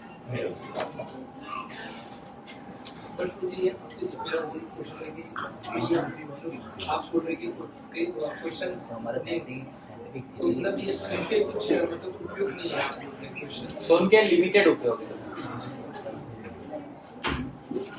अब आपको शास्त्रों से बताता हूँ पूरा श्रवण क्या होता है। हमने हमारे गुरुजी से सुना था, मैं बताता हूँ हमको। बचपन में हमारे गुरु ने बताया था, पूरा समझ 5 चीजों से होता है। ये व्यासदेव जी ने पुराणों में इसको लिखा है, ये श्लोक आपको बताता हूँ। पदच्छेदः पदार्थोक्ति विग्रहो वाक्य योजना आक्षेपस्य समाधानम व्याख्यानम पंचलक्षणम। पूरा व्याख्यान, पूरा स्टडी में 5 चीजें होनी चाहिए। 5 चीजें क्या है? पदच्छेद, जो शास्त्र बताया है वो शास्त्र के डायरेक्ट शब्द एक एक शब्द आपसे पढ़वा कर ले। रोज सुबह भागवतम क्लास में आपसे एक एक शब्द पढ़वा के लेते कि नहीं लेते? हाँ या ना बोलिए। पदच्छेद, पदार्थोक्ति, हर शब्द का अर्थ भी बताना चाहिए। सुबह भागवतम क्लास में बता के लेते कि नहीं लेते आपसे? विग्रह हो, कठिन शब्दों का अर्थ स्पष्ट करना चाहिए। ये वर्ड फॉर वर्ड में प्रभुपाद जी कठिन शब्दों का अर्थ स्पष्ट करते कि नहीं करते? चौथा, वाक्य योजना, ट्रांसलेशन भी देना चाहिए पूरा। हाँ, ट्रांसलेशन होता है कि नहीं होता है? 4 तो मिल गया आपको YouTube पे सुन के, 5वां नहीं मिलेगा। आक्षेपस्य समाधानम, कोई आक्षेप उठे, डाउट उठे तो उसका ऑन द स्पॉट क्या करना चाहिए? समाधान करना चाहिए। व्याख्यानम पंचलक्षणम, पूरे व्याख्यान के कितने लक्षण होते हैं? 5 लक्षण होते हैं। YouTube पे सुन के आपको कितने लक्षण मिल सकते हैं? 4। वो भी इस्कॉन का लेक्चर भागवतम क्लास सुनोगे तो, क्योंकि इस्कॉन के भागवतम क्लास में प्रभुपाद जी ने वो स्ट्रक्चर बना के रखा कि पदच्छेद करो, पदार्थोक्ति करो, विग्रह करो, वाक्य योजना करो। बाकी कोई प्रवचन सुनोगे तो गारंटी नहीं है, ठीक है। लेकिन आक्षेप से समाधान, आक्षेप आपके मन में उठेंगे, उसका समाधान कौन करेगा? वो YouTube नहीं कर पाएगा। उसके लिए तद्विधि प्रणिपातेन परिप्रश्नेन सेवया, केवल प्रश्न मत करना, गुरुजी बस मेरे 100 प्रश्न है, मेरे प्रश्नों का उत्तर दो। होते कुछ लोग होते हैं ना, बस गुरुजी को तभी संपर्क करते जब उनको मन में क्या उठता है? प्रश्न। उन लोग गुरुजी को अपना सेवक बना बैठे हैं। उसको भक्ति सिद्धांत सरस्वती ठाकुर बोले गुरु भोगी, आप समझ रहे हैं? हाँ, गुरु का भोग कर रहे, क्योंकि क्या सेवा करने की वृत्ति नहीं है। बस इतनी वृत्ति है कि कामा पुरता मामा, आप समझ रहे हो? मराठी में कहते हैं हाँ, जितना हमारा काम तब तक उसको मामा बना लिया हमने उसको। हाँ, कामा पुरता मामा, जब तक हमारे संशय थे तब तक हमारा गुरु है वो, वैसा नहीं। तद्विधि प्रणिपातेन, प्रणिपातेन का क्या अर्थ होता है? पहले दंडवत प्रणाम करो। जिससे प्रश्न पूछ रहे हो उसको ये मत कि मैं देखूंगा तुम हमारे सवाल का जवाब दे पा रहे हो नहीं। हाँ, तो वैसे बुद्धि अगर है तो भाई किसी ऐसे के पास जाओ जिसको प्रणाम कर सको। ऐसी बुद्धि से जाओ ही मत किसी के पास। तद्विधि प्रणिपातेन, ऐसे व्यक्ति के पास जाओ जिसके सामने तुम प्रणाम कर सको, जिसका इतना आदर हो तुम्हारे मन में कि ये व्यक्ति सच में मेरे जवाब देगा। उसके पास जाके पहले प्रणाम करना। परिप्रश्नेन, दूसरा क्या करना? उसको प्रश्न पूछना। पर प्रश्न केवल प्रश्न पूछ के जवाब लेके मत आ जाना। तीसरा क्या करना? सेवया, सेवा करना। एक टीकाकार है भगवद गीता पे, रामानंदी संप्रदाय के, बताते इसका सबसे अच्छा उदाहरण है हनुमान जी। जब उन्होंने पहली बार ऋष्यमुख पर्वत पे भगवान श्री राम को देखा, उनके गुरु को देखा, सबसे पहले हनुमान जी वेश बदल के गए और हनुमान जी ने सबसे पहले भगवान राम को क्या किया? प्रणिपातेन, प्रणाम। फिर पूछा परिप्रश्नेन, आप कहाँ से आए हैं, कौन है आप? और जब पता चला कि ये हमारे जन्मों जन्मों के प्रभु है, तब तीसरा काम किया। क्या किया उन्होंने? सेवया, तुरंत भगवान को कंधे पर उठा के भगवान की क्या की? सेवा की। तो वो सीक्वेंस में सेवा किया उन्होंने, जो भगवद गीता का श्लोक के चरितार्थ किया उन्होंने हनुमान जी ने। इसलिए तो सेवक कहलाए ना, लेकिन नहीं, सेवक का धर्म होता है वो, इसलिए प्रेम प्राप्त है उनको भगवान का। तब जाके उपदेक्षन्ति ते ज्ञानम, तब जाके ज्ञान देंगे आपको। गुरु भी ज्ञान क्यों दे? आप समझ रहे हैं? गुरु पहले थोड़ा ज्ञान देता है, तुरंत आपको बोले ना तुरंत सब कुछ दे देगा, ये कोई बुद्धिमान गुरु नहीं करेगा। सारे रहस्य नहीं देगा। द्रोणाचार्य ने अपने सारे रहस्य अश्वत्थामा को सिखाए थे क्या? बताइए, नहीं सिखाए थे। अश्वत्थामा को ब्रह्मास्त्र वापस कैसे खींचना है, ये रहस्य उनके खुद के पिता द्रोणाचार्य ने सिखाया नहीं, अपने पुत्र तक को नहीं सिखाया। पर वो रहस्य उन्होंने किसको सिखाया था? क्यों? अर्जुन का पुत्र नहीं लगता द्रोणाचार्य का। क्वालिफाई कैसे हो गया अर्जुन? केवल श्रद्धा होने से हो जाएगा? सेवा किया। रोज रात को गुरु के चरण, जब गुरु नहीं सोएंगे उससे पहले हम सोएंगे नहीं, आप समझ रहे हैं? हर रोज रात को गुरु के चरण सेवा किया है।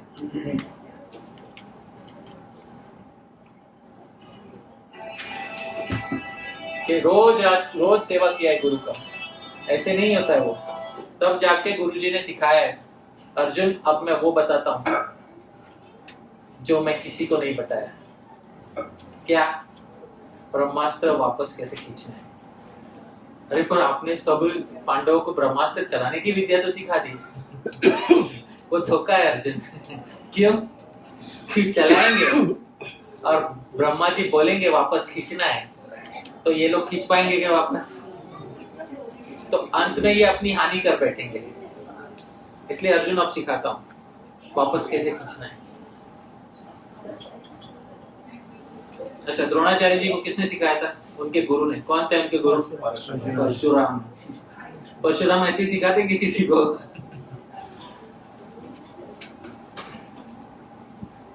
सेवा करना बहुत आवश्यक होता है, तब जाके उपदेक्षन्ति ते ज्ञानम, तब जाके आपको फाइनल परिपूर्ण जितनी उनकी सीमा है वो सीमा तब का ज्ञान आपको देंगे, उसके पहले नहीं देंगे आपको। उसके पहले आपको छोटा मोटा ज्ञान, आप समझ रहे हो ना? ऐसा आप लेक्चर में जाके पूछते हो ना, क्लास के बाद भागवतम क्लास में पूछते ना, प्रभु जी मेरा ये डाउट है, छोटा छोटा सोल्यूशन। प्रभु जी मेरे को भगवान का प्रेम चाहिए, ये डाउट? अरे बाप रे, नहीं नहीं नहीं, ये बहुत बड़ा डाउट पूछ लिया। इसके लिए आप पूरा प्रोसेस करना पड़ेगा, समझ रहे? तो ये किसी गुरु के सामने जब हम पूछते हैं कि मेरे को भगवत प्रेम चाहिए, तो वो गुरु जो है वो पहले चेक करता है, उसके बाद फिर वो इतने आसानी से नहीं। यूट्यूब के प्रवचन से तो भूल जाएंगे, सवाल ही नहीं होता है, सवाल ही नहीं होता। क्यों नहीं होता? क्योंकि उसमें 4 ही घटक है, 5वां घटक नहीं है उसमें, संशय सॉल्व नहीं हो सकता। जी प्रभु जी। वो इसी संदर्भ में मेरा प्रश्न था कि आप यूट्यूब और टीवी की बात कर रहे हैं, तो आप जैसे गुरु हैं, उनके बहुत सारे शिष्य हैं, तो वापो रूप में गुरु का संग मिलना मुश्किल है, वाणी रूप में ज्यादा है, तो ऐसे कुछ डाउट हो सकते हैं कि उसके लिए आप इसके पास जाएंगे। तो प्रश्न ये है, आजकल गुरु है जिनके बहुत सारे शिष्य हैं और वपु रूप में उनका संग मिलना बहुत कठिन है, तो हम क्या करें? तो इसलिए संप्रदाय में एक व्यवस्था होती है जिसको आचार्य लोग कहते हैं भजन गुरु या शिक्षा गुरु। संप्रदाय में व्यवस्था बनाई गई है। क्यों? एक सिस्टम बनाया गया है संप्रदाय में कि दीक्षा गुरु एकमात्र गुरु नहीं होता, दीक्षा गुरु के साथ एक दूसरा गुरु भी हो सकता है, जिसको क्या कहते हैं हम? शिक्षा गुरु या भजन गुरु जिसको कहते हैं। अब भजन गुरु तो ऐसा चुने जो हमको समय दे सके, है कि नहीं? जिसको जीव गोस्वामी दूसरा नाम बोलते हैं, मंत्र गुरु और श्रवण गुरु। मंत्र गुरु वो होता है जो हमें क्या देता है? मंत्र। श्रवण गुरु वो होता है जिससे हम क्या करते हैं? श्रवण। अब वो श्रवण तो क्वालिटी हो कि नहीं हो, या उसमें भी हम किसी पॉपुलर को पकड़ लेंगे, तो वो वैसा नहीं होना चाहिए। जो हमारे संशय छेदन कर सके उस व्यक्ति को शिक्षा गुरु बनाना चाहिए, और वो शिक्षा गुरु बनाकर फिर हमें आगे बढ़ना चाहिए। शिक्षा गुरु होना नितांत आवश्यक है उसके लिए, नहीं तो गति नहीं होगी फिर उसके बाद। ठीक है, चलिए और कोई? हाँ, पूछिए। ईश्वरपुरी ने जब चैतन्य महाप्रभु को दीक्षा दी, उसके बाद जब दूसरी बार मिले तो चैतन्य महाप्रभु वर्णन करते हैं कि वो मंत्र दिला गोसाई को तारा जब पीते वो जो तारा। तो इसमें जो मंत्र दिया गया है, इसमें ऐसा सुना है कि ये जिसमें बीज है वो मंत्र के बारे में कहा है। अच्छा, तो ये सही है क्या? और दूसरा, ये महामंत्र हरे कृष्णा जो है, ये महामंत्र है, इसका वर्णन कहा। वर्णन कहाँ है? तो पहला प्रश्न आपका यह है कि जब श्री ईश्वरपुरी ने चैतन्य महाप्रभु को मंत्र दिया, वो कौन सा मंत्र था? तो वो चैतन्य भागवत में लिखा है, 12 अक्षर मंत्र दिया था चैतन्य महाप्रभु को, 12 अक्षर वाला मंत्र दिया था चैतन्य महाप्रभु को। क्योंकि दीक्षा का मतलब होता है सेकेंड इनिशिएशन। प्राचीन दीक्षा का अर्थ होता है सेकेंड इनिशिएशन। तो प्राचीन काल में मंत्र दीक्षा को दीक्षा बोला जाता था। तो चैतन्य महाप्रभु को 12 अक्षर मंत्र दिया गया था। तो हाँ, 12 अक्षर मंत्र दिया था। अब वो मंत्र मुझे पता है, लेकिन मैं यहाँ पे बोलूंगा नहीं, ठीक है? और हरे कृष्णा महामंत्र आप क्या पूछ रहे थे, कहाँ पे है? ये हरे कृष्णा, ये जो है ये महामंत्र है, इसका वर्णन का चैतन्य महाप्रभु स्वयं कहते हैं। चैतन्य भागवत में मध्य खंड में 23वें अध्याय में महामंत्र एक श्लोकी है, हरे कृष्णा कृष्णा कृष्णा हरे हरे, हरे राम राम राम हरे हरे। फिर उसके बाद चैतन्य महाप्रभु कहते हैं, यही महामंत्र इह जप गिया सबे करिया निर्बंध, ये महामंत्र है। इसको जाके सब लोग जप करो, निर्बंध बनाओ। निर्बंध मतलब एक फिक्स क्वांटिटी करो सब लोग। फिक्स क्वांटिटी क्या है? अपने अपने हिसाब से, कोई महाप्रभु ने नहीं बताया, अपने अपने हिसाब से फिक्स क्वांटिटी करो।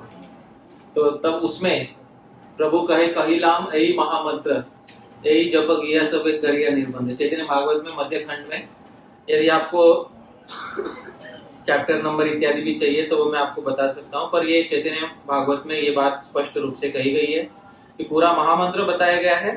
और फिर उसके बाद 23वें अध्याय में 76 और 77, 76 और 77 मध्य खंड में 76वां पूरा महामंत्र है, 77वां महाप्रभु बोलते हैं ये महामंत्र है, इसको सब लोग जप करो और निर्बंध बनाकर, निर्बंध मतलब नियम बना के करो।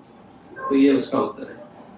ठीक है वो जी न हंसते हो ये तो आपने बताया कल प्रवचन में, लेकिन हरे नाम जो 3 बार बोला है इसका भी भक्तिविनोद ठाकुर ने कुछ स्पष्टीकरण दिया, उसके बारे में कुछ बोलिए। अनेक आचार्य ने अनेक स्पष्टीकरण किया है। हरे नाम एव केवलम, कलौ नास्ति एव गतिर् अन्यथा। हरे नाम एव केवलम और कलौ नास्ति एव नास्ति एव 3 बार नास्ति का अर्थ यह है कि कलयुग में कर्म योग नहीं चलेगा, कलयुग में ज्ञान योग नहीं चलेगा, कलयुग में अष्टांग योग नहीं चलेगा। ठीक है। अच्छा, पर हरे नाम एवं केवलम ये 3 बार बोला गया। इसका कुछ टीकाकार अर्थ ये करते हैं कि कलयुग में जो बाकी के लोग कर्म योग कर रहे हैं वो भी सफल जितना भी हो पाएगा वो इसलिए होगा क्योंकि उसमें हरि का नाम होगा। ज्ञान योग अगर कोई कर रहा है वो भी उतना सफल हो पाएगा जितना उसमें हरि का नाम होगा, और जो अष्टांग योग कर रहा है वो भी उतना ही सफल होगा जितना उसमें भगवान का नाम होगा। तो ये एक व्याख्या है। बाकी आचार्य ने अन्य व्याख्या भी की है। तो श्रील भक्तिविनोद ठाकुर इत्यादि आचार्य ने उसके अनेक स्थल पे अनेक व्याख्याएं की है। तो ये उसका व्याख्यान है।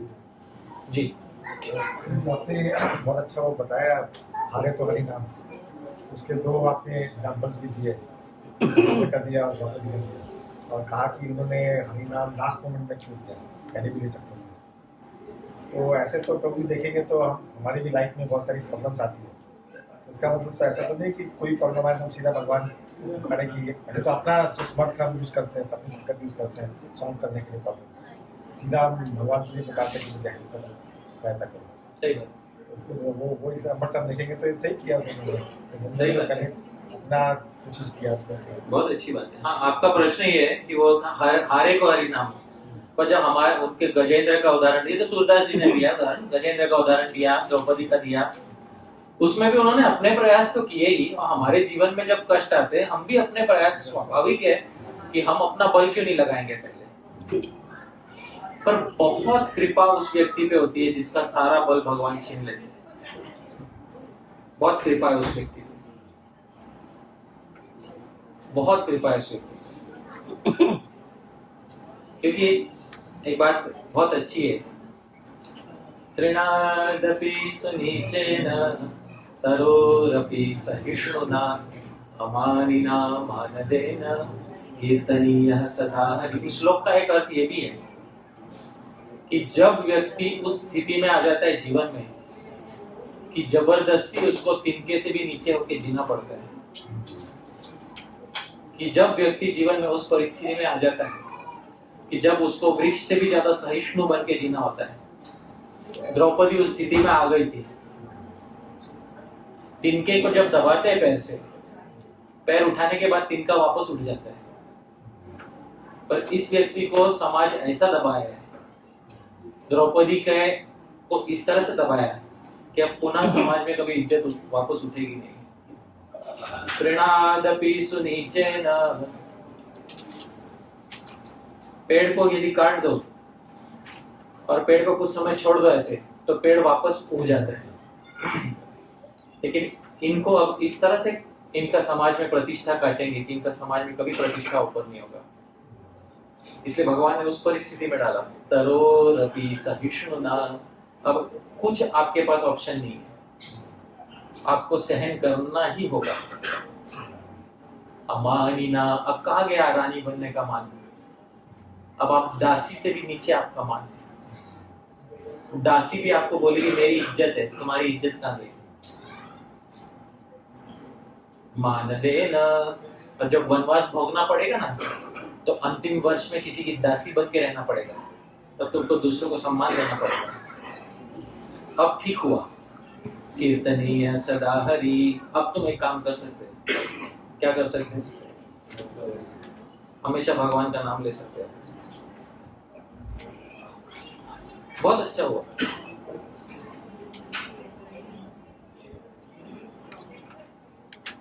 एक बार हरिदास ठाकुर जेल में गए थे। एक कथा बता, प्रभुपाद जी बताते हैं। हरिदास ठाकुर एक बार जेल में गए थे। जेल में बहुत सारे लोग कष्ट भोग रहे थे। पुराने जमाने की जेल ना बहुत घटिया रहती थी। जो मुगलों ने जेल लाई थी ना, ईरान इत्यादि से ना, जेल ईरान में कैसा जेल होता है मैं बताता हूँ आपको। पुराने जमाने की जेल बताता हूँ। जमीन में ना एक गड्ढा खोद देते थे, इतना बड़ा गड्ढा कि एक आदमी नीचे उसमें चला जाए, और उसके ऊपर जाली लगा देते थे, और जाली को ताला मार देते थे। वो इतना कि वो खड़ा रह सके। आप समझ रहे हैं? और खाने पीने को कुछ नहीं देंगे। आप समझ रहे हैं? 3-4 दिन के बाद कुछ खाने पीने के लिए फेंक देगा अंदर, और रोज पानी का 1-2 गिलास फेंक देगा। आप समझ रहे हैं? और उसमें कभी कभी यदि अच्छे मूड में नहीं रहा, वो जो गार्ड है, चौकीदार है, तो ऐसा भी सुना जाता है कि कभी कभी अपना मल और मूत्र लोग वहां पे त्याग करके चले जाते, जहां आदमी अंदर वो आदमी खड़ा हुआ है। तो ऐसे एक जेल में एक बार हरिदास ठाकुर गए थे। तो वहां के जो कैदी थे ना, वहां पे हरिदास ठाकुर जी को बोले कि आपको राजा ने बहुत परेशान किया, लेकिन अभी राजा मानता है आपको, क्योंकि आज चैतन्य महाप्रभु आपको मानते हैं। तो आप राजा को जाके बोलोगे क्या कि इनको छोड़ दे? तो हरिदास ठाकुर ने उनको बोला, मैं भगवान से एक ही प्रार्थना करता हूँ, आप जिस परिस्थिति में उसी परिस्थिति में आप रहे।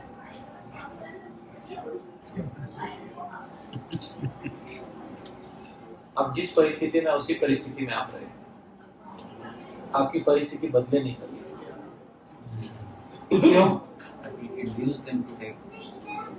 उसका कारण ये है, यदि आप लोग बाहर आ गए ना, आप लोग भगवान को भूल जाओगे।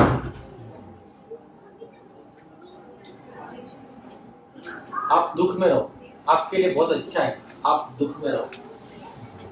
तो क्या आप सुख में रहोगे ना, आपसे भगवान का भजन नहीं हो पाएगा, कदापि नहीं हो पाएगा। तो मैं भगवान से प्रार्थना करता हूँ, आप जैसे हो वैसे रहो, आप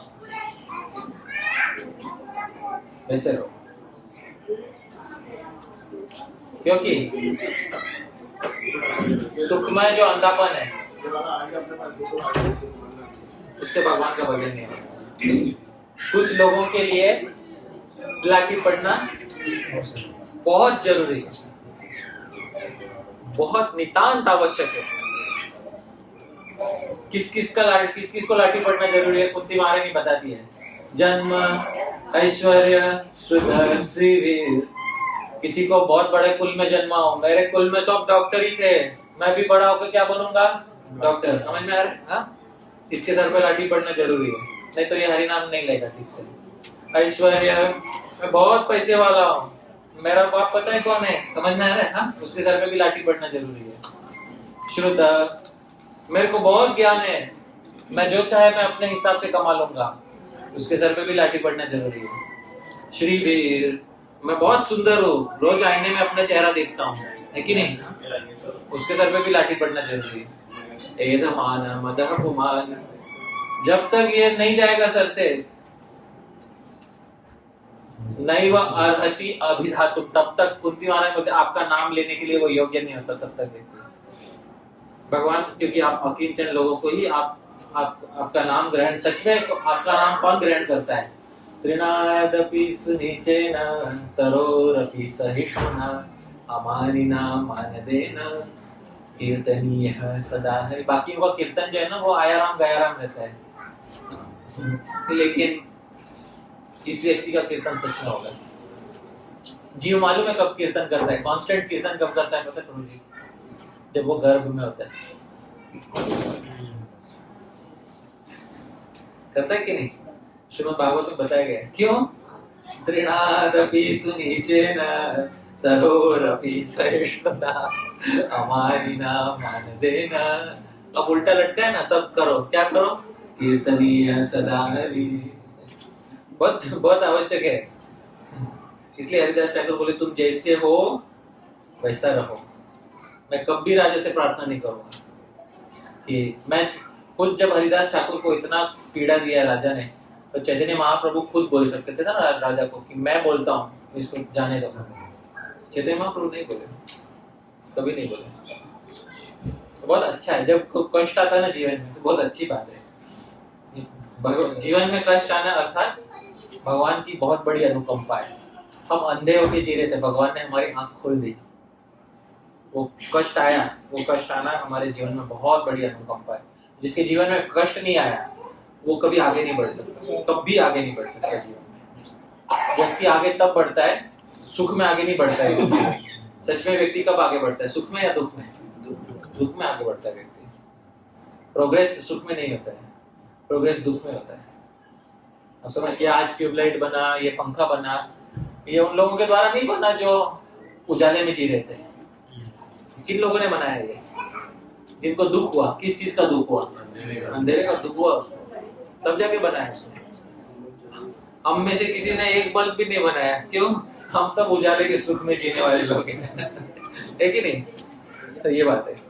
Necessity is the mother of invention. हाँ, necessity is the mother of invention, and unhappiness is the mother of कीर्तनीय सदा हरि। है कि नहीं? तो ये बहुत आवश्यक है। भगवान की लाठी पढ़ना बहुत आवश्यक है। वो सबको पढ़नी चाहिए, है कि नहीं? और उससे अच्छा है किसी के सर पे गुरु की लाठी पड़ जाए। तो आप समझ रहे, वो बहुत अच्छा है। बहुत, भगवान की लाठी पढ़ने से पहले उसके सर पे गुरु की लाठी पड़ जाए, बहुत अच्छा है। तो वो व्यक्ति संभल सकता है। क्योंकि गुरु जो है ना, वो जब शासन करते हैं ना, तो शिष्य उस बहुत निखर के निकलता है। पंडित राज जगन्नाथ बोलते हैं, गिर गिर गुरुणाम परुषाक्षराभिः तिरस्कृतायान्ति नरा महत्वम् अलब्धशाणोत्कषणान् नृपाणाम् न जातु मौलो मणयो वसन्ति। गिर गिर गुरुणाम परुषाक्षराभिः। जब गुरु कठोर वचन से शासन करते हैं, जिस शिष्य को कठोर वचन से शासन करते हैं, तिरस्कृता, और उस शिष्य को क्या कर देते हैं? तिरस्कार करते हैं। नरा महत्वम, जानना कि बाद में ये बहुत ऊंचाई को प्राप्त करेगा। ये बात जानना, तो पॉजिटिवली लेना चाहिए बस। वो शिष्य सच में ऊंचा उठेगा जिसका तिरस्कार किया गया गुरु के वाणी द्वारा। क्यों? अलब्धशाणोत्कषणान् नृपाणाम्। जिस रत्न को घिसा नहीं जाता ना, वो रत्न कभी राजा के सर पे चढ़ने योग्य नहीं बनता। कभी उसको घिसना बहुत जरूरी होता है, कसौटी पे कसना जरूरी होता है। तो जिसको गुरु कसौटी पे नहीं कसा ना कभी, वो कभी निखर के नहीं निकलेगा। और जो निखर के नहीं निकला वो कभी ऊंचाई को प्राप्त नहीं करेगा। बहुत संसार का नियम है वो। सुख में प्रगति नहीं होती। प्रगति वास्तव में किस में होती है? दुख में होती है। इसके लिए कुंती महाराज विपद, अब आप समझ गए कुंती महारानी क्यों बोली विपद संतुता शश्व तत्र तत्र जगत गुरु भवत दर्शनम यत् स्यात् अपुनर्भव दर्शनम। इसलिए मेरे जीवन में भगवान बार बार क्या भेजते रहना? दुख थोड़ा भेजते रहना भगवान, थोड़ा दुख देना। क्योंकि जब दुख होगा तो हमें ये निश्चय है, हर दुख में आप हमारे सामने आए हो, अगले दुख में भी आप हमारे सामने आओगे। और जब आप सामने रहोगे तब हमें इस संसार का दर्शन नहीं होगा। तो बहुत आवश्यक है। भगवान से क्या मांगना चाहिए?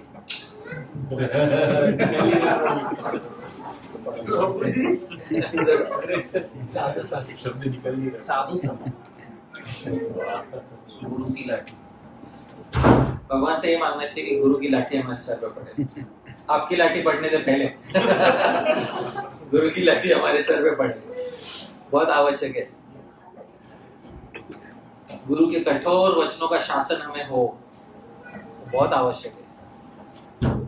जी हाँ, एक मिनट रोजी, कितने कब तक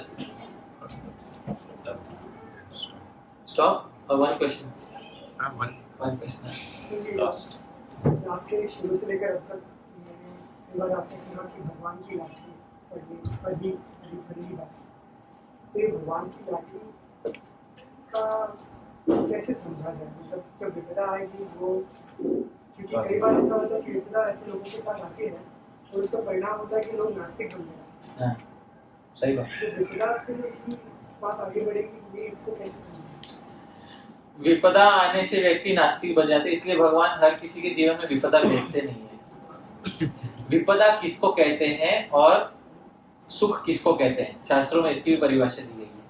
मैं बचपन में हमारे शिक्षक ने एक बहुत अच्छा श्लोक सिखाया था, मेरे पीछे पीछे बोलिएगा, सब लोग सुनते। विपदो नैव विपदः संपदो नैव संपदः विपद विस्मरणं विष्णोः संपन्नारायण स्मृतिः। विपदो नैव विपदा, विपदा वास्तव में विपदा नहीं है। जो इस संसार की विपदा है वो विपदा नहीं है। संपदो नैव संपदा, और एक्चुअली संपदा जो है, सुख जो है वो सुख नहीं है। तो विपदा संपदा क्या है? विपद विस्मरणम विष्णु, भगवान को भूल जाना एक्चुअल विपदा है। संपन्न नारायण स्मृति, और एक्चुअल सुख जो है, संपत्ति जो है, भगवान का स्मरण करना है।